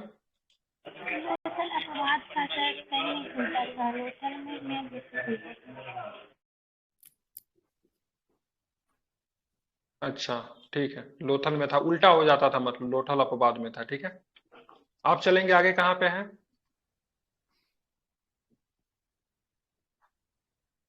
रोमन साम्राज्य के बारे में पढ़ना है। ठीक है, इसमें क्या बताना है, सही कथन का चयन करना है। ठीक है, रोमन साम्राज्य के बारे में निम्नलिखित कथनों पर विचार कर, एकल परिवार का चलन था। ठीक है, पिता की संपत्ति पुत्री की मुख्य उत्तराधिकार, पिता की संपत्ति पर पुत्री का मुख्य उत्तराधिकार बना रहता था। पति पत्नी को अलग रहने दो वित्तीय हस्तियां मानी जाती थी। ठीक है, तो इसका सारा का सारा सही लिया, सही पूछ रहा है ना, सही लिया, डी आंसर लिया। मतलब बता दे रहा हूं, एकल परिवार का चलन था, पिता की संपत्ति पर पुत्री का मुख्य उत्तराधिकार रहता था, पति पत्नी को अलग अलग दो वित्तीय हस्तियां माना जाता था। ठीक है, ये सारे के सारे स्टेटमेंट सही है। ठीक है, रोमन साम्राज्य ऐसा था। लेकिन महिला का दहेज वैवाहिक अवधि के दौरान उसके पति के पास चला जाता था, किंतु महिला अपने पिता की मुख्य उत्तराधिकारी बनी रहती थी। ठीक है, अपने पिता के मृत्यु होने पर उसकी संपत्ति का स्वतंत्र मालिक बन जाती थी। इस प्रकार ठीक है, रोम की महिलाओं को संपत्ति के स्वामित्व एवं संचालन में व्यापक कानूनी अधिकार प्राप्त है। दूसरे शब्दों में कानून के अनुसार पति पत्नी को संयुक्त रूप से एक वित्तीय हस्ती नहीं बल्कि अलग अलग दो वित्तीय हस्तियां मानी जाती थी, और पति को मतलब पूर्ण वैधिक स्वतंत्रता भी थी, मतलब संपत्ति पर अधिकार दोनों का होता था, एक नहीं दोनों का। ठीक है, अलग अलग थी। ठीक है, 68 नंबर क्वेश्चन है, रोमन अर्थव्यवस्था के बारे में विचार करना। जैतून का तेल निर्यात होने वाली प्रमुख वस्तु थी।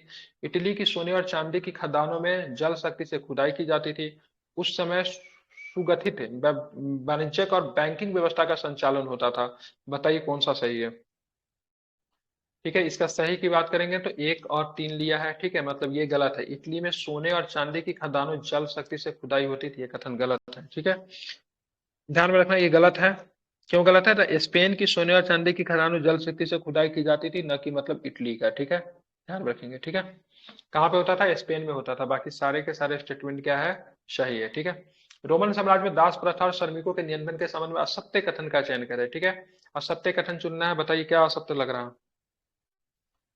ध्यान में रखेंगे तो इसका असत्य है, रोमन साम्राज्य में रोमन व्यवस्था में श्रम प्रबंधन बहुत अधिक ध्यान नहीं दिया जाता था। ठीक है, तो ये गलत है, ध्यान दिया जाता था, ये गलत है। बाकी सारे कैसे, रोम की अर्थव्यवस्था में अधिकांश श्रम दासों के द्वारा किया जाता, ठीक है। पहली शताब्दी के पश्चात दासों के स्थान पर भाड़े की मजदूरों की प्राथमिकता दी गई थी, ये भी सही है।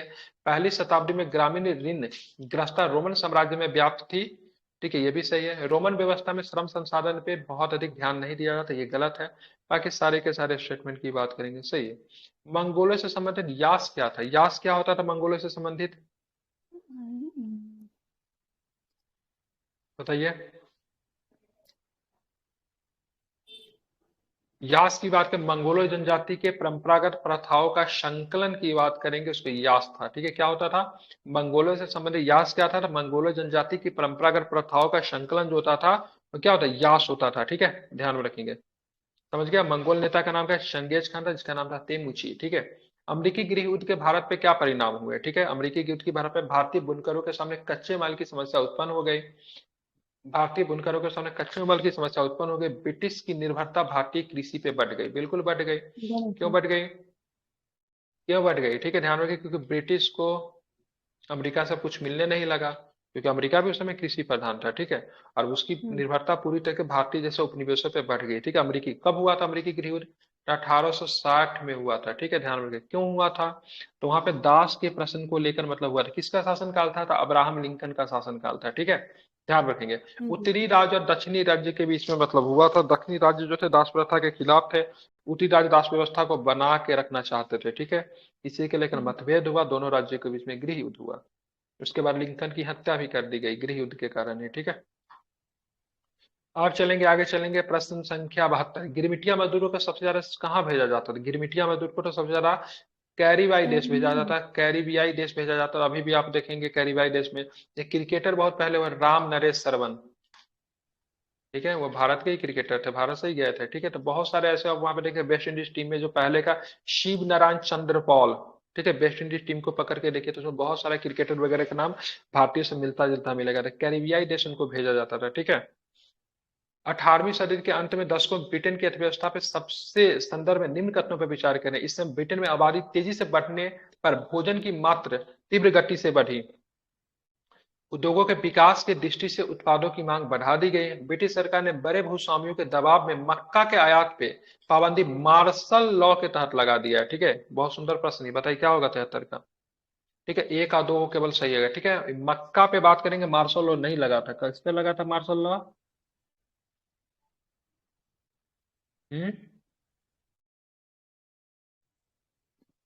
ठीक है। कौन सा लॉ लगा था, अरे मार्शल लॉ मक्का पे क्यों लगाएंगे, इस पे लगा था कॉर्न लॉ लगाया था, क्या लगाया था, कॉर्न लॉ। कौन सा लॉ लगाया था, कॉर्न लॉ। 18वीं सदी के अंत में दशकों में ब्रिटेन में अर्थव्यवस्था के संदर्भ में निम्नलिखित कथनों पर विचार करना है। इस समय ब्रिटेन में आबादी तेजी से बढ़ने पर भोजन की मांग में तीव्र गति से बढ़ी। अब भाई साहब ब्रिटेन में खेती तो होता ही नहीं है ना, तो कहाँ से औपनिवेशिक जो देश थे जिनके ऊपर इनका शासन, उनके ऊपर ही निर्भर हो गए। उद्योगों के विकास में ने कृषि उत्पादन की मांग बढ़ा दी। ब्रिटिश सरकार ने बड़े भूस्वामियों के दबाव में मक्का के आयात पर पाबंदी लगा दिया और मार्शल लॉ नहीं लगाया। कौन से लॉ की तहत, कॉर्न लॉ। कौन से लॉ की तहत लगाया, तो कॉर्न लॉ की तहत, ठीक है। चौथा नंबर, औद्योगिकरण के युग के संबंध में निम्नलिखित कथनों पर विचार करना है, ठीक है। निम्नलिखित कौन सा कथन सत्य है वो बताना है। इंग्लैंड और यूरोप में फैक्ट्रियों की स्थापना के बाद ही अंतर्राष्ट्रीय बाजार में बड़े पैमाने पर औद्योगिक उत्पादन होने लगा। इंग्लैंड और यूरोप में, ठीक है, फैक्ट्रियों की स्थापना के बाद चरण को बहुत सारे इतिहासकारों ने आदि औद्योगिकरण का नाम दिया। निम्नलिखित कौन सा सत्य है, तो दोनों में से कोई भी सत्य नहीं है। 17वीं 18वीं शताब्दी के दौरान इंग्लैंड और यूरोप में फैक्ट्रियों की स्थापना से भी पहले अंतर्राष्ट्रीय बाजार के लिए बड़े पैमाने पर औद्योगिक उत्पादन होने लगा था। यह उत्पादन फैक्ट्रियों में नहीं होता था। बहुत सारे इतिहासकार औद्योगिकरण के इस चरण को आदि औद्योगिकरण, प्रोटो इंडस्ट्रियलाइजेशन का नाम देते हैं, ठीक है। तो सारे के सारे गलत है, दोनों के दोनों स्टेटमेंट गलत है, ठीक है।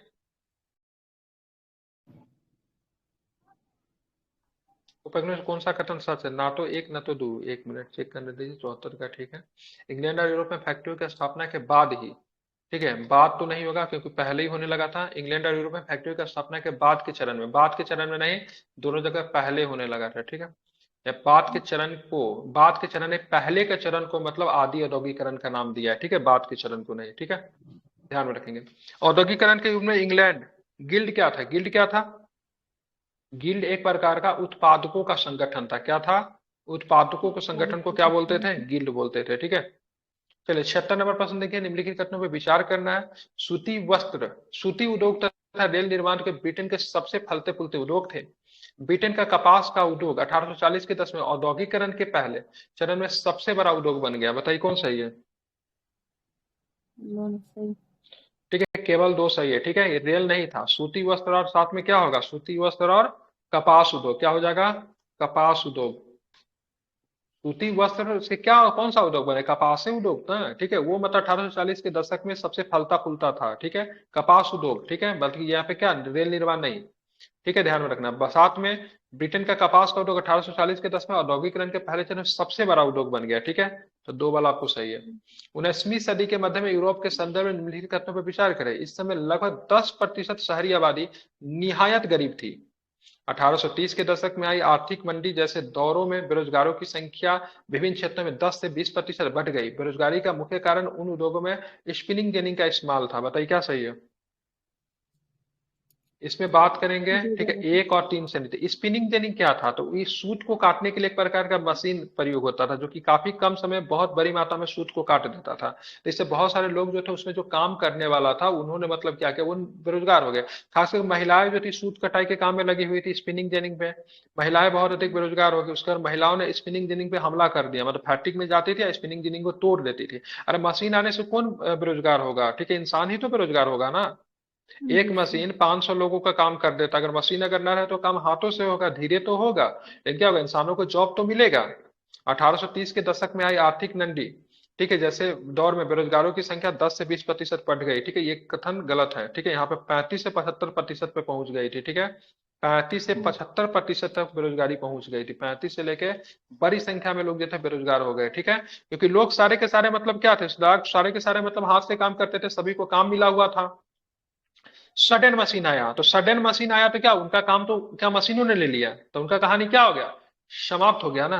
आज सारे ऑफलाइन टीचर जो बुजुर्ग टीचर सब थे बेरोजगार क्यों हो गए? क्योंकि सारा पढ़ाई एप्लीकेशन वगैरह ऑनलाइन पे हो गया। इसीलिए जिन्हों खुद के समय के साथ नहीं बदला वह क्या हो गया, बेरोजगार हो गया। इसलिए समय के साथ ट्रांसफॉर्म भी होना चाहिए। उसी समय वहां पर भी सेम दिक्कत हुआ, सारे लोग बेरोजगार इसलिए हो गए क्योंकि उनका काम सडन मतलब कौन करने लगा, मशीन करने लगा।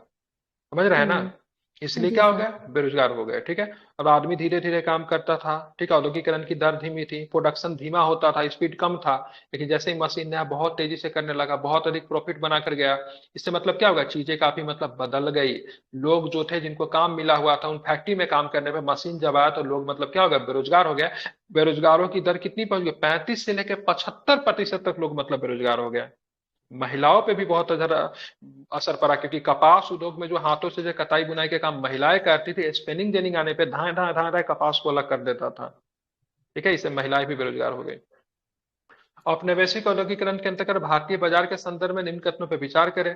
भारत के पश्चिमी तट पर स्थित सूरत बंदरगाह से, ठीक है, सूरत बंदरगाह से भारत खाड़ी एवं ठीक है लाल खाड़ी के बंदरगाहों से जुड़ा हुआ था, जहां से भारत द्वारा निर्यात पचमत्तर क्षेत्र में होता था। भारत के पूर्वी क्षेत्र में मछलीपट्टनम डेट मीन्स मसूलीपट्टनम और बंगाल की खाड़ी हुगली के माध्यम से व्यापार दक्षिण पूर्व एशियाई बंदरगाहों से जुड़ा हुआ था। बताना कौन सा कथन सही है? तो ध्यान में रखने दोनों के दोनों कथन सही है। ठीक है, भारत के पश्चिमी तट पर स्थित सूरत बंदरगाह से भारत खाड़ी एवं लाल सागर के बंदरगाहों से जुड़ा हुआ था, जहां से भारत का निर्यात पचमत्तर क्षेत्र में होता था। ठीक है, ध्यान रखिए पश्चिमी तट से। और भारत के पूर्वी तट पर मछलीपट्टनम बंगाल हुगली के माध्यम से भारत दक्षिणी पूर्व एशिया के साथ बंदरगाह से जुड़ा हुआ था। यह भी स्टेटमेंट सही है। पूर्ण स्वराज की मांग कांग्रेस के राज्यों में से किस अधिवेशन में की थी? पूर्ण स्वराज की मांग, टोटल इंडिपेंडेंस, कब किया था? लाहौर अधिवेशन, नहीं 1929। ठीक है, और इसी को देखते हुए 26 जनवरी 1930 को क्या मनाएगा, स्वतंत्रता दिवस मनाएगा। पहला स्वतंत्रता दिवस 26 जनवरी 1930 को। इस बार मनाए कितने नंबर का स्वतंत्रता दिवस मनाए, इस बार कितने नंबर का? 75। कितना था, 75 कितना नंबर का? आजादी 75 नंबर का, नहीं कितना नंबर का स्वतंत्रता दिवस था इस बार हमारा?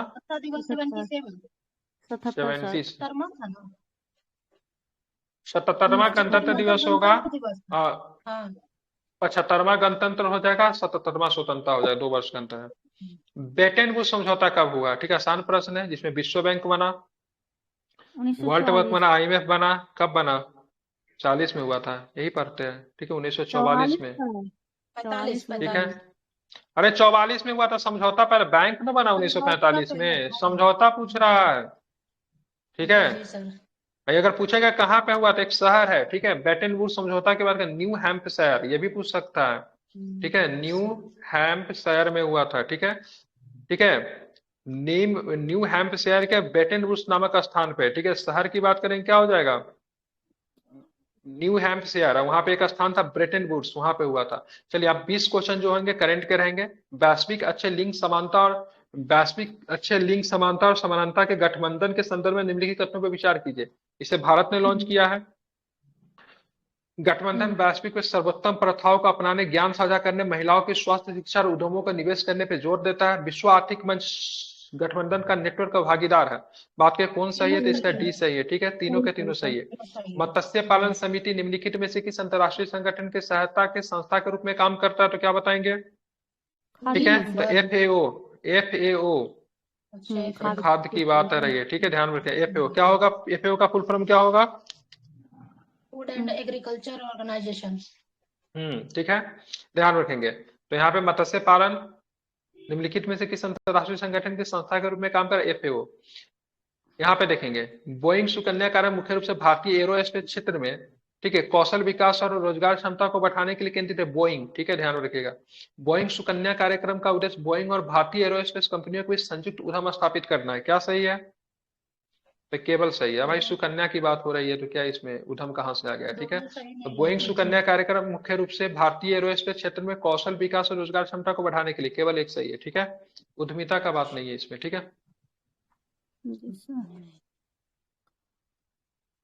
किधर चलना है, इधर इधर आना है। अच्छा, अब चलेंगे इधर। ठीक है, हाँ, मंदिर वास्तुकला के संबंध में नागर शैली के संदर्भ में निम्नलिखित में से विचार करें। अभी चर्चा में रहा नागर शैली। स्तरों में उभरता हुआ घुमावदार शिखर गर्भगृह टावर नागर शैली के अन्य भारतीय मंदिर स्थापत्य शैली से अलग करता है। नागर मंदिरों में आमतौर पर बड़े पैमाने पर भित्ति चित्र और पेंटिंग बनाए जाते हैं। चालुक्य वंश के शासक के दौरान वास्तुकला की नागर शैली अपने चरम पे पहुंच गई। नागर शैली में गर्भगृह हमेशा ऊंचे शिखर में स्थित होते हैं। क्या बताएंगे कौन सही है। एक सही है। एक सही है। ठीक है, 4 सही है। चालुक्य वंश से नागर शैली से कोई लेना देना नहीं कि द्रविड़ शैली का विकास होगा, दक्षिण भारत के शासक थे। नागर मंदिर में आमतौर पर बड़े पैमाने में भित्ति चित्र और पेंटिंग नहीं बना, भित्ति चित्र में दीवार पर चित्र नहीं बना जाता। दक्षिण भारत के मंदिर में जाएंगे द्रविड़ शैली में तो भित्ति चित्र में मिलेगा, राजाओं की प्रतिमा आपको चित्र में मिले, राजाओं की भी मूर्ति बनाई जाती थी मंदिर में। ठीक है, जैसे विजयनगर साम्राज्य में कृष्णदेवराय का मूर्ति आपको दिखेगा। ठीक है, और ये चालुक्य वंश के शासनकाल से कोई लेना देना है क्योंकि द्रविड़ शैली से संबंधित है। पहला स्टेट में उभरते स्तरों में उभरता हुआ घुमावदार स्थिर नागर शैली के अन्य भारतीय मंदिर स्थापत्य शैलियों से अलग करता है, ये सही है। नागर शैली में गर्भगृह हमेशा सबसे ऊंचे शिखर के नीचे स्थित होता है, बिल्कुल। ठीक है, आप कभी जाएंगे मंदिर में तो देखिएगा, मंदिर में देखिएगा इतना बड़ा बड़ा सा मंदिर होगा। ठीक है, एकदम बीचों बीच मतलब क्या होगा, ठीक है, लिंग रखा जाता है भोला बाबा का। ठीक है, बीचों बीच। ठीक है, जस्ट उसके ऊपर में एकदम बीचों बीच मंदिर का जो हिस्सा जो एकदम बीचों बीच होता है। ठीक है, मुख्य देवता कहाँ रखे जाते हैं, एकदम बीच में रखे जाते हैं। अरे कभी गए, कभी जाइए यहाँ पे बैद्यनाथ धाम के मंदिर जाइए, एकदम बीचों बीच होगा। ऊपर में देखिएगा बहुत बड़ा मतलब स्पेस होगा। ठीक है, ऊपर में एकदम ओपन एयर जाता है। ठीक है, इससे करके ऊपर में खूब बनाया होगा। ठीक है, खूब ऊपर में मतलब खूब लंबा होगा। ठीक है, बीचों बीच में मतलब उसी को बोलते हैं क्या, क्या बोलते हैं उनको, ठीक है, गर्भगृह बोलते हैं। ठीक है, उसको गर्भगृह टावर बोला जाता है। ठीक है, मंदिर के एकदम देवता जो होते हैं एकदम बीचों बीच में होते हैं। और 2 तरह के देवता होते हैं। ठीक, एक होते हैं मतलब क्या अस्थाई होते हैं, एक होता है अस्थाई। ठीक है, अभी राम जी का भी मूर्ति स्थापित किया गया तो उनमें एक अस्थाई राम जी है। ठीक है, मतलब उनको जब कोई परंपरा, जब कोई मतलब होगा ना, कोई जुलूस वगैरह फिर कुछ भी ऐसा होगा तो उनको निकाला जा सकता है। गर्भगृह में जो देवता अस्थाई होगा उनको नहीं निकाला जाता है। ठीक है, समझ रहे हैं ना। अरे कभी कभी मतलब देखते हैं यहाँ पे इनका जो निकलता है पुरी में जो रथ यात्रा निकलता है उसमें तो ओरिजिनल देवता को थोड़ी ना हटाते वहां से, जो पहले से स्थापित प्राण प्रतिष्ठा जिनका हुआ है। ठीक है, तो राम मंदिर में जिनका पूजा होता था पहले से, जो कि अस्थाई देवता थे, एक रखा गया था ना मूर्ति को, उन्हीं को अस्थाई देवता के तौर पे उनका भी रखा गया वहां पे। ठीक है, आप चलेंगे तो इसका कौन सही हो जाएगा, 2 छोड़ के इसका 1 और 4, 1 4 सही है। ठीक है, चंदका चंदका दामफरा वन्य जीव अभ्यारण्य कहाँ पे है, कौन कौन सा स्टेटमेंट सही है इसके संदर्भ में। यह पूर्वी घाट में उत्तर पूर्वी छोर पे स्थित है, यहाँ अभ्यारण्य ओलिवे रिडले कछुआ के रक्षा के लिए प्रसिद्ध है। मूसी नदी अभ्यारण्य से होकर बहती है। डोंगरिया कौन जनजाति समुदाय चंद्रका दाम्फरा वन्यजीव अभ्यारण्य से जुड़े हुए? बताइए, बहुत सुंदर प्रश्न है ये। तो ध्यान में एक सही है, यह पूर्वी घाट के उत्तरवर्ती छोर पे है। जब पूर्वी घाट के उत्तरवर्ती छोर पे है तो ये नहीं होगा, क्योंकि तो ओडिशा में पाया जाता है। मूसी नदी के तट पे नहीं है। ये डोंगरिया कोंड जनजाति समुदाय है, ठीक है। चंद्रका दम्फरा वन्यजीव अभ्यारण्य से जुड़ा, कौन सा जनजाति जुड़ा है? डोंगरिया कोंड आदिवासी समुदाय चंदका दमपारा, ठीक है, वन्यजीव अभ्यारण्य से जुड़ा हुआ है, ठीक है। तो इसका 1-4 सही लिया। बाकी मूसी नदी अभ्यारण्य से होकर बहती नहीं, मूसी नदी तो हैदराबाद के किनारे है ना। कहाँ मिलेगा? तो ये ओडिशा में मिलता है, खुर्दा और कटक जिलों में, ठीक है। कहाँ पे मिलता है? खुर्दा और कटक जिले में आपको मिलेगा, ठीक है। आदिवासी समुदाय चंदका दमफारा में, कौन सा आदिवासी समुदाय है? तो डोंगरिया और खोंद, क्या नाम है? डोंगरिया खोंडा। खोंड जनजाति में नरबली की प्रथा आपको विद्वान थी, ठीक है, ध्यान में रखेंगे। खोंड जनजाति का यहाँ पे लगभग 188 परिवार आपको देखने को मिलता है, ठीक है। और ये अभ्यारण्य जो ओलिवे रिडले कछुआ के रक्षा के लिए नहीं जाना जाता है, ठीक है, ध्यान में रखेंगे। यहाँ पे हाथी की आबादी ठीक ठाक मिलेंगे, काले हिरन, सांबर, चित्तेदार हिरन, ये सब कुछ आपको देखने को मिलता है, ठीक है। निम्नलिखित कौन सी स्थापत्य मुख्य रूप से केरल में मिलेगी? केरल के गुरुवायूर मंदिर में कौन सा स्थापत्य के लिए? दक्षिण भारत में द्रविड़ मिलेगा। भूमि संबंध की बात करेंगे, ठीक है। भूमि प्रबंधन संदर्भ के व्यापक और सूचित निर्णय लेने के निम्नलिखित में से कौन सी प्रणाली सबसे प्रभावी मानी जाती है? तो क्या बताएंगे? तो GIS, ठीक है, भौगोलिक सूचना प्रणाली, ठीक है, ध्यान में रखेंगे। ये सबसे मतलब टिकाऊ मानी जाती है। ध्यान रखें, हाल ही में इसरो द्वारा विकसित, ठीक है, डिस्ट्रेस अलर्ट ट्रांसमीटर 2.0 का निम्नलिखित में से किसके उद्देश्य को पूरा करता है? जब मछली पकड़ने वाली नौकायानों से आपातकालीन संदेश भेजता है, ये तो चर्चा में था। ये मछली पकड़ने वाली नौकायान को संदेश भेजता से भाई साहब तूफान उफान आने वाला है, वापस आ जाओ, ठीक है। ठीक है, आप चलेंगे यहाँ पे। देखिए, निम्नलिखित कथनों में विचार करना। चौथी औद्योगिक क्रांति कृत्रिम बुद्धिमत्ता, AI, robotics, internet of things और बड़े डेटा जैसी उन्नत प्रौद्योगिकियों के एकीकरण के माध्यम से प्रारंभिक उद्योगों का चल परिवर्तन है। विश्व बैंक द्वारा चौथी औद्योगिक क्रांति केंद्र की स्थापना की गई। बताए कौन सही है? दोनों केवल एक सही है, ठीक है, ध्यान रखेंगे, केवल एक सही है, ठीक है। विश्व बैंक के द्वारा चौथी औद्योगिक क्रांति, ठीक है, C4IR की स्थापना नहीं की गई है, ठीक है, ध्यान में रखेंगे। बाकी पहला सही किसके द्वारा की गई है? तो IMF के द्वारा की गई, ठीक है। किसके द्वारा की गई है? तो विश्व आर्थिक मंच, सॉरी क्या होता है विश्व आर्थिक मंच का, क्या होता है? WEF, वर्ल्ड इकोनॉमिक फोरम के द्वारा की गई है, ठीक है। चलेंगे आगे, चलेंगे। तमिलनाडु, तेलंगाना और आंध्र प्रदेश के कई क्षेत्रों में पिछले दशक में पूर्वोत्तर मानसून की बारिश में 10% की अधिक वृद्धि की गई। उत्तरी पूर्वी मानसून के महीने के दौरान बंगाल की खाड़ी में कम दबाव वाली प्रणालियां अब दबाव अधिक बार बनते देखे गए हैं। बताइए कौन सा सही है? दोनों के दोनों सही है, ठीक है, ध्यान रखें, दोनों के दोनों सही है और व्याख्या भी करते हैं, ठीक है। अब आगे चले। भारत और फ्रांस के संबंध में निम्नलिखित कथनों पर विचार करना। मालाबार भारतीय नौसेना और फ्रांसीसी नौसेना के बीच द्विपक्षीय अभ्यास है। तो मालाबार तो क्वाड के बीच में होता है ना, गलत हो गया। वैश्विक स्तर पर सौर ऊर्जा के विकास और तैनाती को बढ़ावा देने के 2015 में भारत और फ्रांस द्वारा संयुक्त रूप से अंतर्राष्ट्रीय सौर गठबंधन ISA, मतलब इंटरनेशनल सोलर एजेंसी का गठन किया गया। सही है। दोनों देश अवैध, असूचित और अनियमित, ठीक है, मछली पकड़ने में सहयोग करता है, ठीक है, ध्यान रखेंगे। दोनों के दोनों सही, मतलब 2-3 सही है। वाहन निकास से निकलने वाले निम्नलिखित में से कौन से गैस मुख्य रूप से जमीनी स्तर ओजोन के धुंध का निर्माण करती है? साइंस का क्वेश्चन। NO2, ठीक है, NO2 नाइट्रोजन ऑक्साइड।